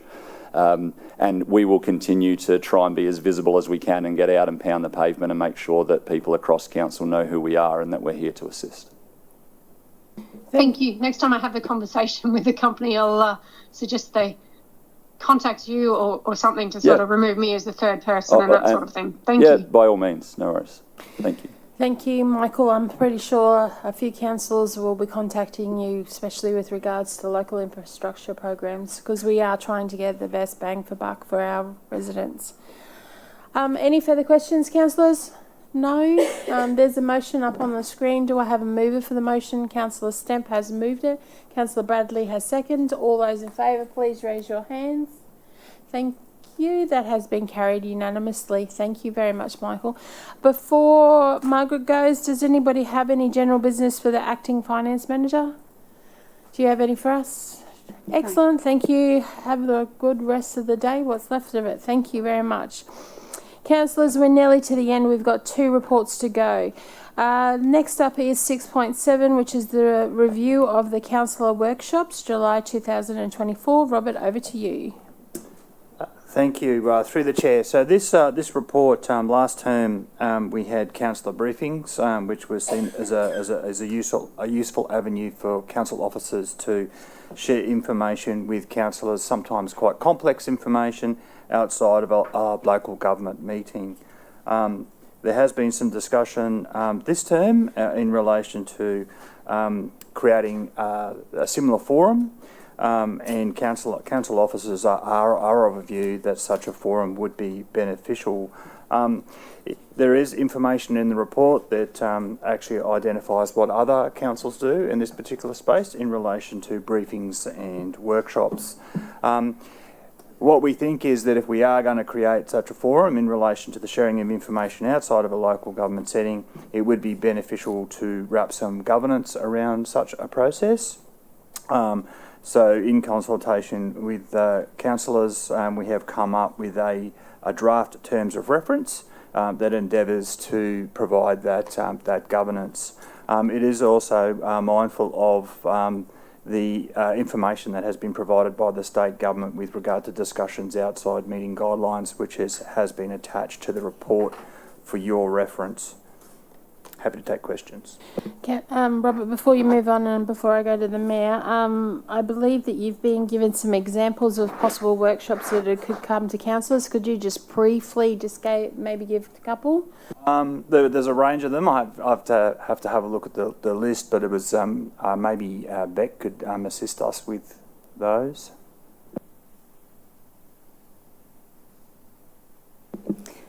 Through the chair, we've had red imported fire ants, natural drainage easements, CBF. I've also kept a list of all of the councillor ones, but I had a large volume of requests for workshops when the new term commenced, and then I basically put everyone on hold pending the outcomes of this report today. And I can pull the other list up as we talk if you like. Thank you. I just wanted to give a quick example to the councillors before we started questions, but Mr Mayor has some questions. Thank you, Madam Chair. So thank you for the work on this. I know it's a tricky one. This terms of reference feels more like it's for for briefings than for workshops. I don't know how you can possibly have a workshop that says, and it's on page 204, that officers can't pick up a sentiment in a workshop. Because that means that we could all sit here and have a conversation about how we think we're not going far enough on something, and then a report, because officers aren't allowed to listen to that because they can't get a sentiment, because it specifically excludes it. That means they would then come to committee with a report at some future date that ignored everything councillors said, because they can't take a sentiment from the room. So they can't listen to this conversation I'm having right now in a workshop and hear that I'm not supportive of that part of the terms of reference, and then consider whether or not there needs to be other options for council's consideration around that. So this feels more like a one-way conversation, terms of reference, which is fine, because I see Ipswich has briefings and workshops as a model, which is probably a good way for councillors to understand what they want to engage in. There was a conversation with councillors this morning around what it would look like how we would understand what briefings would come forward or what workshops would come forward, and there was a sentiment from councillors that they'd like to know what you've got coming, just like the chair asked now, and get, like, if there's a presentation on red fire ants, it'd be good for that to be included for councillors to consider first, because if it's just an email and just a prezzo for a briefing, then councillors may not need any further information than that, which prevents us from having to go through the rigmarole, right? So I think this is a good start, but it feels more like the ways that we would structure up for a briefing than a workshop. We already have terms of reference for a type of meeting that's pretty good for workshops, which is SLT. You just shift it the same way that ELT does into having a workshop mode, because SLT can make recommendations to committee for consideration by councillors in their decision-making mode, and has a whole bunch of other options about how you can engage with councillors in that space, and it already exists and has been working well for a long time. I think we just formalise it a little more into workshop mode and keep this terms of reference for how you would do briefings, because I think it is good for briefings. The only other recommendation I would give you is that on page 209, it says externals can be invited by the Mayor or CEO. I would suggest that you need both, because I remember once upon a time there was a briefing where the CCC rocked up, unbeknownst to councillors, and vice versa. I don't think the CEO would like us bringing somebody in externally without his awareness to talk to his staff. So it'd be good if both the Mayor and CEO or the Deputy Mayor and CEO could or Deputy Mayor and Director, just so you've got someone from the organisation and from the body politic who both know what's going on, and hopefully keeping councillors and the organisation informed. Other than that, I think it looks good. I just think it's more of a briefing terms of reference and a workshop terms of reference, and we could use SLT as a workshop terms of reference moving forward. Thank you, Mr Mayor. I have a lineup. I've got Councillor Wilcox, then Councillor Bradley, then Councillor Herrera-Meyer. Councillor Wilcox, are you available? Thank you. Thank you. I do have a couple of questions. So on a good point that Mayor Raven just brought up, the definition for briefing is giving information or instructions. So for me, a briefing isn't really having a conversation. It is the organisation presenting stuff to us and us not really having anything to say about it. But we all know we actually do. So for me, a workshop is probably more valid. It's a meeting where a group of people engage in discussion and activity on a particular topic. And that, yes, we actually do provide feedback and stuff like that. I wouldn't really say that it's a sentiment, but it is feedback for you before it comes to committee. I've always found value in them because we can provide feedback and that sort of thing. I do have to say, this round of committee, there was supposed to be a report that was supposed to come up for the drainage easements, and they haven't been able to bring it up because due to legislation, they can only have one-on-one meetings with councillors, and it has been not very time efficient because they are actually trying to talk to all 13 of us. And I know my meeting, I'm pretty sure went for probably close to an hour, if not over an hour, and that sort of thing. So that's 13 hours that one officer or two officers have had to take offline to actually brief me and everyone else on, and that sort of thing. I find that an inefficient and probably a very much wasted amount of time, whereas it could have been an hour in a workshop where they're actually telling us it won't affect all of us, but it does need to come back through to committee, and that sort of thing. And I do find that in the Code of Conduct for councillors, whilst it's not mandatory for all of us to attend, and it does state in there, attend and participate meaningfully in all local government meetings, committee meetings, informal meetings, relevant workshops and training opportunities are there to assist us in fulfilling our duties. Whether or not people attend or not is completely up to them. But I think it is valuable. It's valuable for myself to attend because I get to hear feedback from other councillors and that sort of thing. So for me, I like them. Every company, it doesn't matter where you go, has meetings, just depending on what they're called. They can, and then we have to have extra ones for committee meetings where we make decisions. We don't make decisions in these meetings, but we do hear a lot of background information and provide feedback so that when we're bringing it through to a public forum, we can actually get the best advice. We can provide the best information for the public to hear as well. That's my take on it. Thank you. Thank you, Councillor Wilcox. Councillor Bradley. Thank you. I'm going to provide my view on this. I don't necessarily agree with the Mayor or with Councillor Wilcox. My experience, it's not very transparent for the community. And part of the Local Government Act is we're supposed to be transparent. I do recall an incident where a report was changed, or how can I describe it? A future planning of infrastructure was changed because a sentiment was devised during one of these meetings. So I do have concern with that. I think it is appropriate that it does actually refer to the sentiment, etc. That council officers aren't to take it as that. However, I do believe it should be transparent and it should be within the committee process. That's just my opinion. That's it. Thank you, Councillor Bradley. Councillor Heremiah. Thank you, Madam Chair. I'm in support of workshops or in-depth discussions into policy. I think it's definitely worthwhile, but they should be open, they should be transparent, and they should have good governance behind them. What we're voting on today is the terms of reference for these workshops, the rule book for these workshops, and the proposed rule book doesn't achieve those outcomes. It's not open, it's not transparent, and it's bad governance. So let's read it.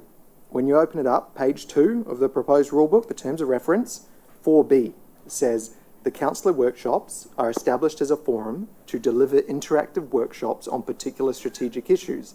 By way of an example, this may include service level reviews or discussions on the new content of a corporate plan. Now it goes down to 4E. For the avoidance of doubt, councillor workshops are not a forum for, quote, any type of discussion on any matter, as that is reserved for local government meetings.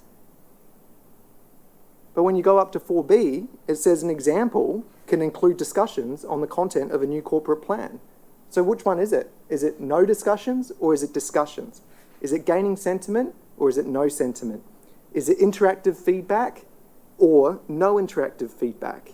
The current structure of the terms of reference is that any type of discussion on any matter is not allowed within that meeting. Now, that's not feasible. It's going to be broken. There will be discussions on any matter. So if the rule book's being broken, what rule book is being followed? And that's a risk. We've seen that risk be realised in Auckland City Council, which has a similar legislative framework to Australia and Queensland councils. Now, what happened in that council is there were these closed workshops that the public weren't allowed to attend, where the councillors would attend. The Ombudsman came in and made a recommendation saying that those workshops should be opened up to the public. The council folded and opened them up because there were concerns that decisions were being made in those workshops, and when decisions are made, the public should have a right to understand why that decision was reached.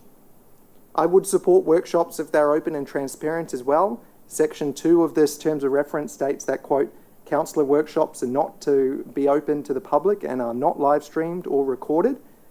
Now, unless you get an invite from the mayor or CEO, then you're allowed to attend if you're a member of the public. But for any average ratepayer, unless they got a special invite, they're not allowed to attend. I think they're paying for the room, they're paying for the computers, they're paying for the time of the employees, and the decisions or discussions will affect them, so they have a right to attend, in my opinion. So I think that another thing that concerns me is that there was independent advice issued by the state that an option to consider around these informal meetings is that the CEO chairs discussions, quote, outside formal council meetings to protect councillors.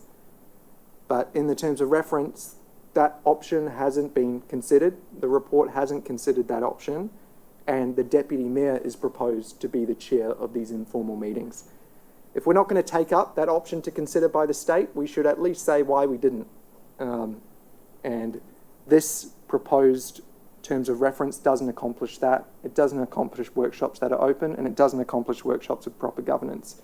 And for those reasons, Madam Chair, I don't support this today, but I look forward to working on it a bit more.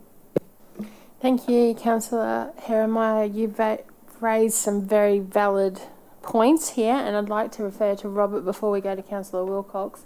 Robert, do you think, under the circumstances that Councillor Heremiah has raised today, that we should maybe defer this? Look, the councillors have raised some good points, particularly in relation to some of the wording in section 4, which I don't think is the intent of the terms of reference. So I'd be happy for it for more work to be done and for it to be brought back to a future city governance meeting. Would Mr. Mayor? Okay, can you wait for a second? Because I have got Councillor Wilcox, but I think what Robert has raised is probably pretty valid, especially highlighted by Councillor Jeremiah at this stage. Councillor Wilcox, you wanted to add something? Yeah, just very quickly, I just wanted to ask, how often does ELT meet? We meet Monday mornings and every Thursday afternoon.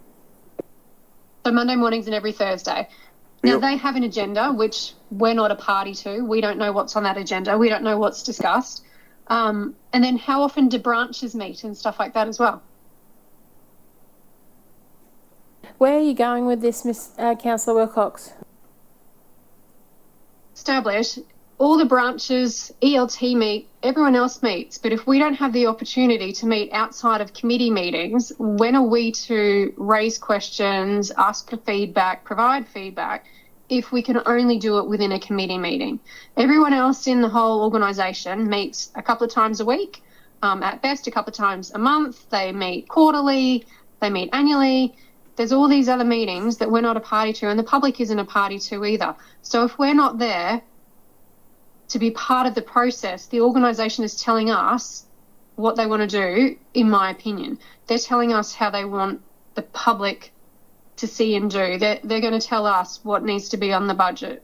For me, our only opportunity then will be to have our say through committee meetings, which means our committee meetings today, we've started at 10 o'clock and we're at 3 o'clock, so we're at 5 hours, and we've still got one more report to go.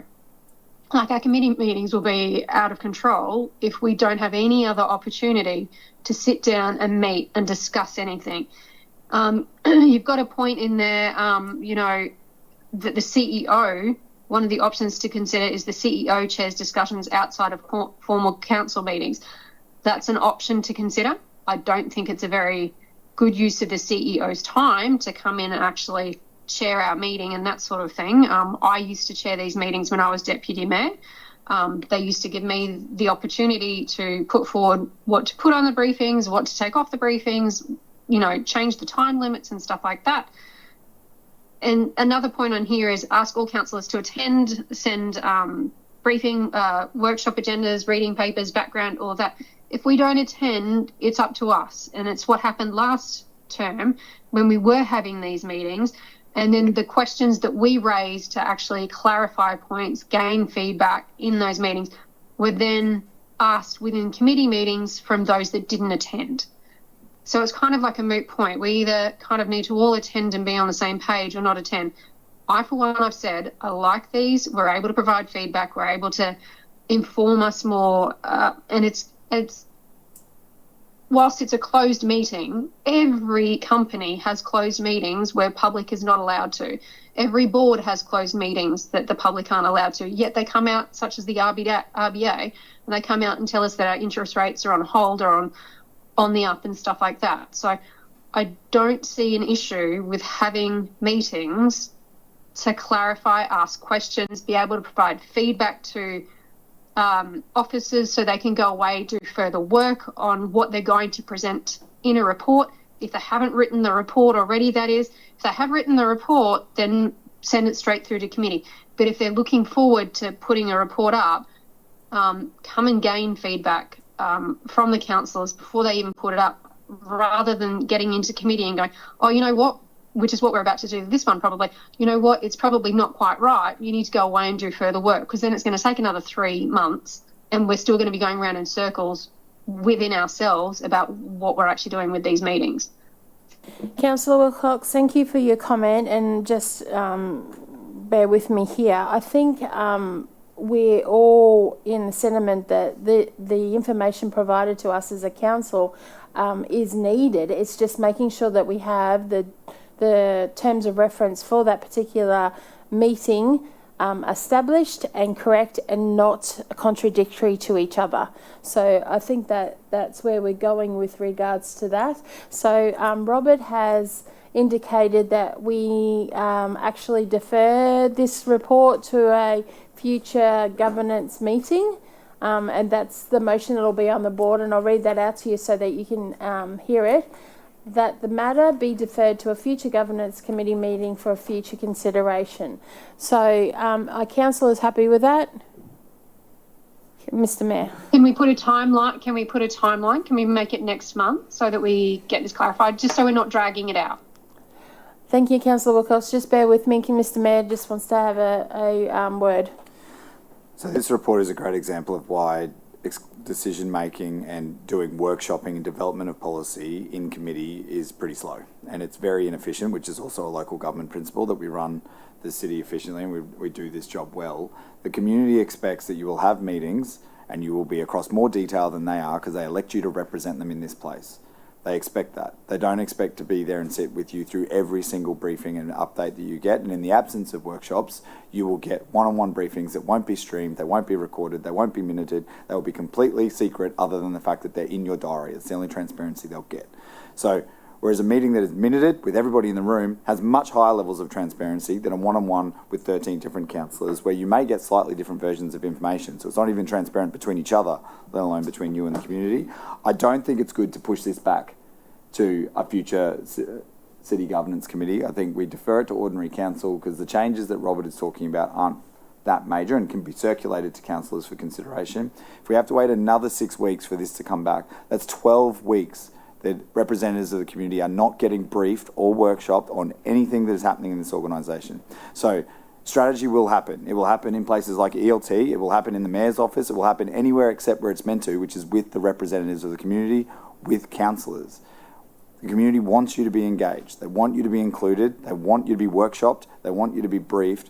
I don't think they want to sit in on every single minute of that, but they definitely want to know that it's happening, that there's minutes of those meetings so they understand what you're being told. And so there's a record. That is transparency. You don't need 120% constant monitoring for transparency. You just need records of what's going on that are clear and accessible to members of the public. Please change that so it says ordinary council, not 6 weeks from now. Mr. Robert, can you do that by next week? I can certainly make the changes in relation to section 4 around the wording raised by Councillor Jeremiah. I can add information into the report in relation to why we didn't take up the option for the CEO to chair the meeting. So I can do a lot of those things by next week. I feel like there's a whole lot of other considerations that councillors potentially want me to factor in, but I can certainly have those things done by ordinary council.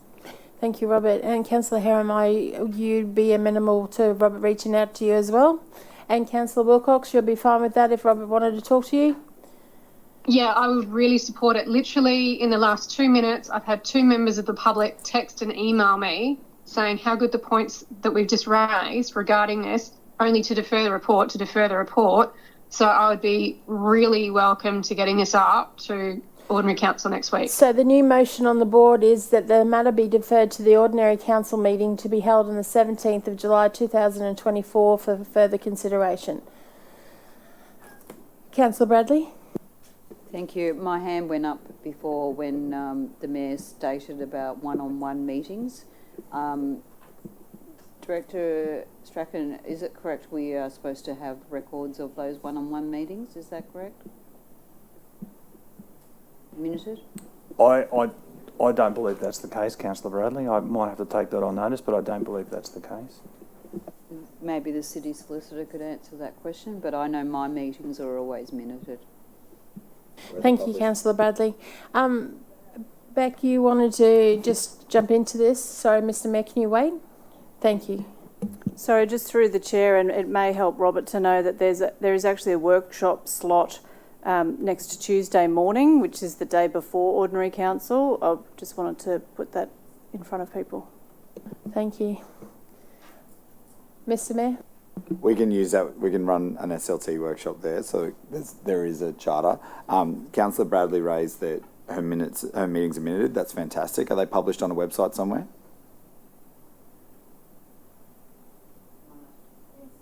Thank you. Through the chair. I even note your conversations with me, Mr. Mayor. That's not the question I asked. Are they published on a website somewhere? Anyone can RTI them. Anyone. So that's a no. They're not published, so it's not transparent. Well, conversations with I don't think we'll get into that. Yeah, I'm don't not think getting that's- into the lower level no. stuff. So currently there's a motion on the board that we defer this to the ordinary council meeting. Do I have a mover? Councillor Stamp has moved, second by Councillor Hall. All those in favour, please raise your hands. Thank you. That has been carried with the exception of Councillor Bradley. How do you vote? Against. Thank you. Thank you. And Michael, do we have any GB for you? No, you have GB for us? Oh, yeah, one more report. I'm getting ahead of myself. Phew. 6.8 is the Auditor General's observation report and second interim report for July 2024. What a way to finish the day. Go ahead, Michael. Thank you, Madam Chair. I'll keep this pretty short. This is just part of our statutory responsibility to table this to Council.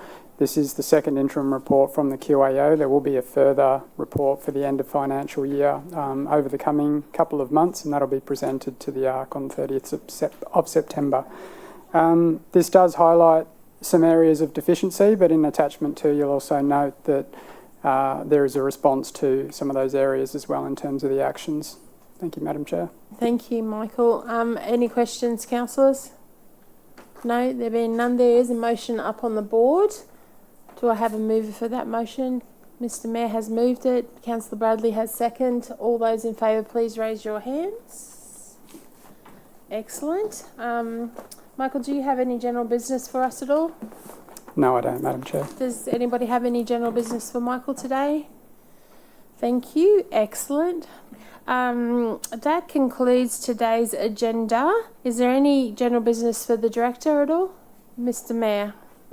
Thank you, Madam Chair. Mr. Director, I've recently been told that we're going to start wiping out all Google Suite products from council devices and internet use.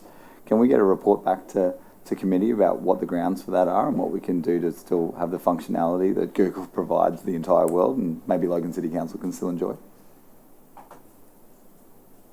Are you requesting a report back? No, I don't need a report. I just want you to, because I'm not going to put a motion on the floor and make the officers bend over backwards. I'd just like to have something come back either to councillors or committee that explains to us how that happened, so that if councillors do want to report into what's going on or want to know what they need to rescind, so that we can have a little bit of common sense in the place again, that would be fantastic.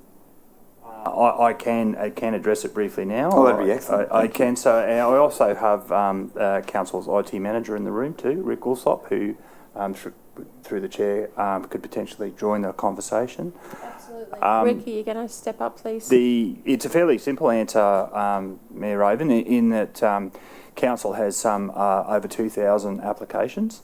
And at the request of the CEO and the executive leadership team, the IT branch led by Rick has been consolidating the number of applications that we use.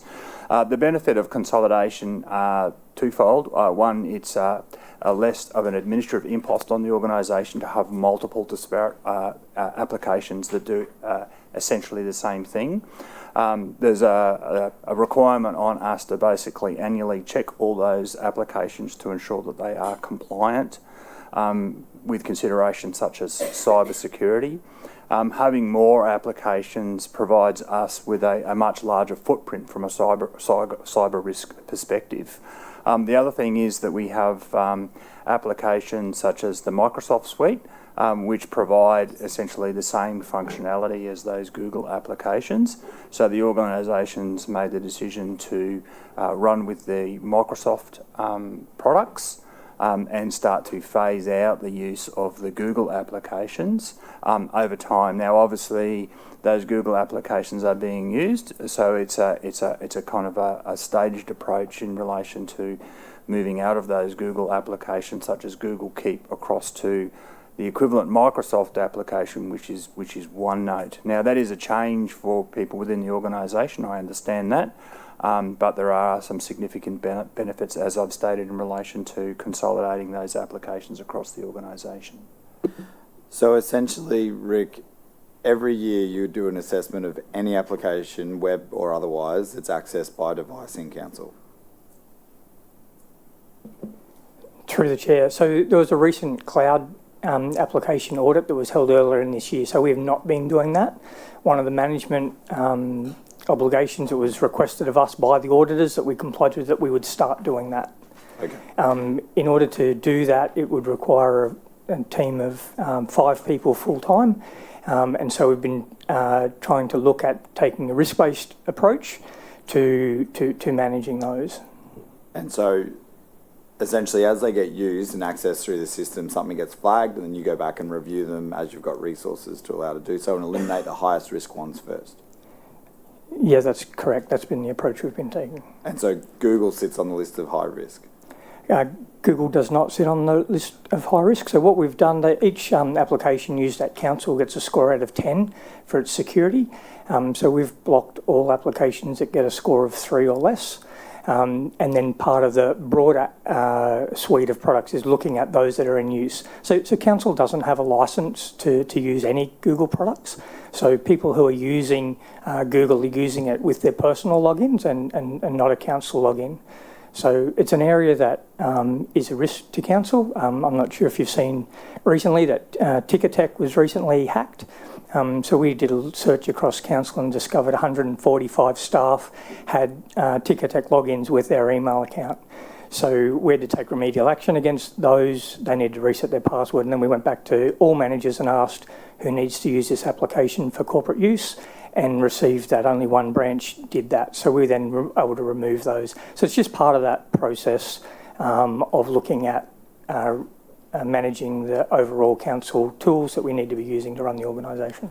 So the unique challenge for councillors, separate from the rest of the organisation, is that we have political content which we can't save on council devices or in council logins, because doing so would be using our ratepayer funded resources for political purposes, which is why I have personal account in Google, because it keeps that line of separation, because I pay for that account. And so that is a separate set, so I can keep all of the political activity separate, but there is a crossover where I need to check, say, who's giving me a donation or what my conflicts of interest might be, which is information that is stored off a council system, and make sure that I have that information available on a council platform so I can check it. I don't know why Google Keep gets so much attention, but Google Messages will be problematic for my office because I won't be able to meet my public record keeping obligations if Google Messages is cut off. So there's a whole bunch of different things that have crossover between political and council, but it's not appropriate to blend them all into OneNote. I can't keep political notes in OneNote because then, for whatever reason, if I come into an election cycle, I can't access them anymore. It's not an appropriate use of council resources, and banning Keep because OneNote can do what Keep can do is like banning pencils because we have pens. Yes, they're similar, but they're different, and you need them both for different reasons. And through the chair, so the request that came to me was to unblock Google Keep for all of council. And so that's what I replied to and said we wouldn't do that. I think in my response to you as well, I said that we're also going through the process of removing the Google productivity suite. That hasn't been done for all of those applications yet, and part of that is the recognition that we've got people using those, and the process is to identify who's using them, what they're using for, to make sure we don't remove anything that people need. And so that process is continuing and would include the requirements you've raised today. Thank you. Thank you. If we have no further questions, oh, sorry, Councillor Bradley. Sorry, my apologies. Thank you. My hand went up when OneNote was mentioned, but I consciously have 2 separate phones, personal work, to address the issues expressed. I'm just curious though, what's going on with OneNote? What was the justification for OneNote? OneNote is what we use here in council. Yeah, and I love it. And It's Mr. awesome. Mayor said it wasn't appropriate for him to keep it on 2 lots of OneNote on the one thing. So it wasn't anything to do with council. Corporate OneNote's fine. Thank you. Thank you, councillors. It has been an extremely long day today, and I thank you for your patience and your attendance. Being no further discussions, I declare the governance meeting of the 9th of July concluded at 3:12 p.m. Thank you very much for your attendance today.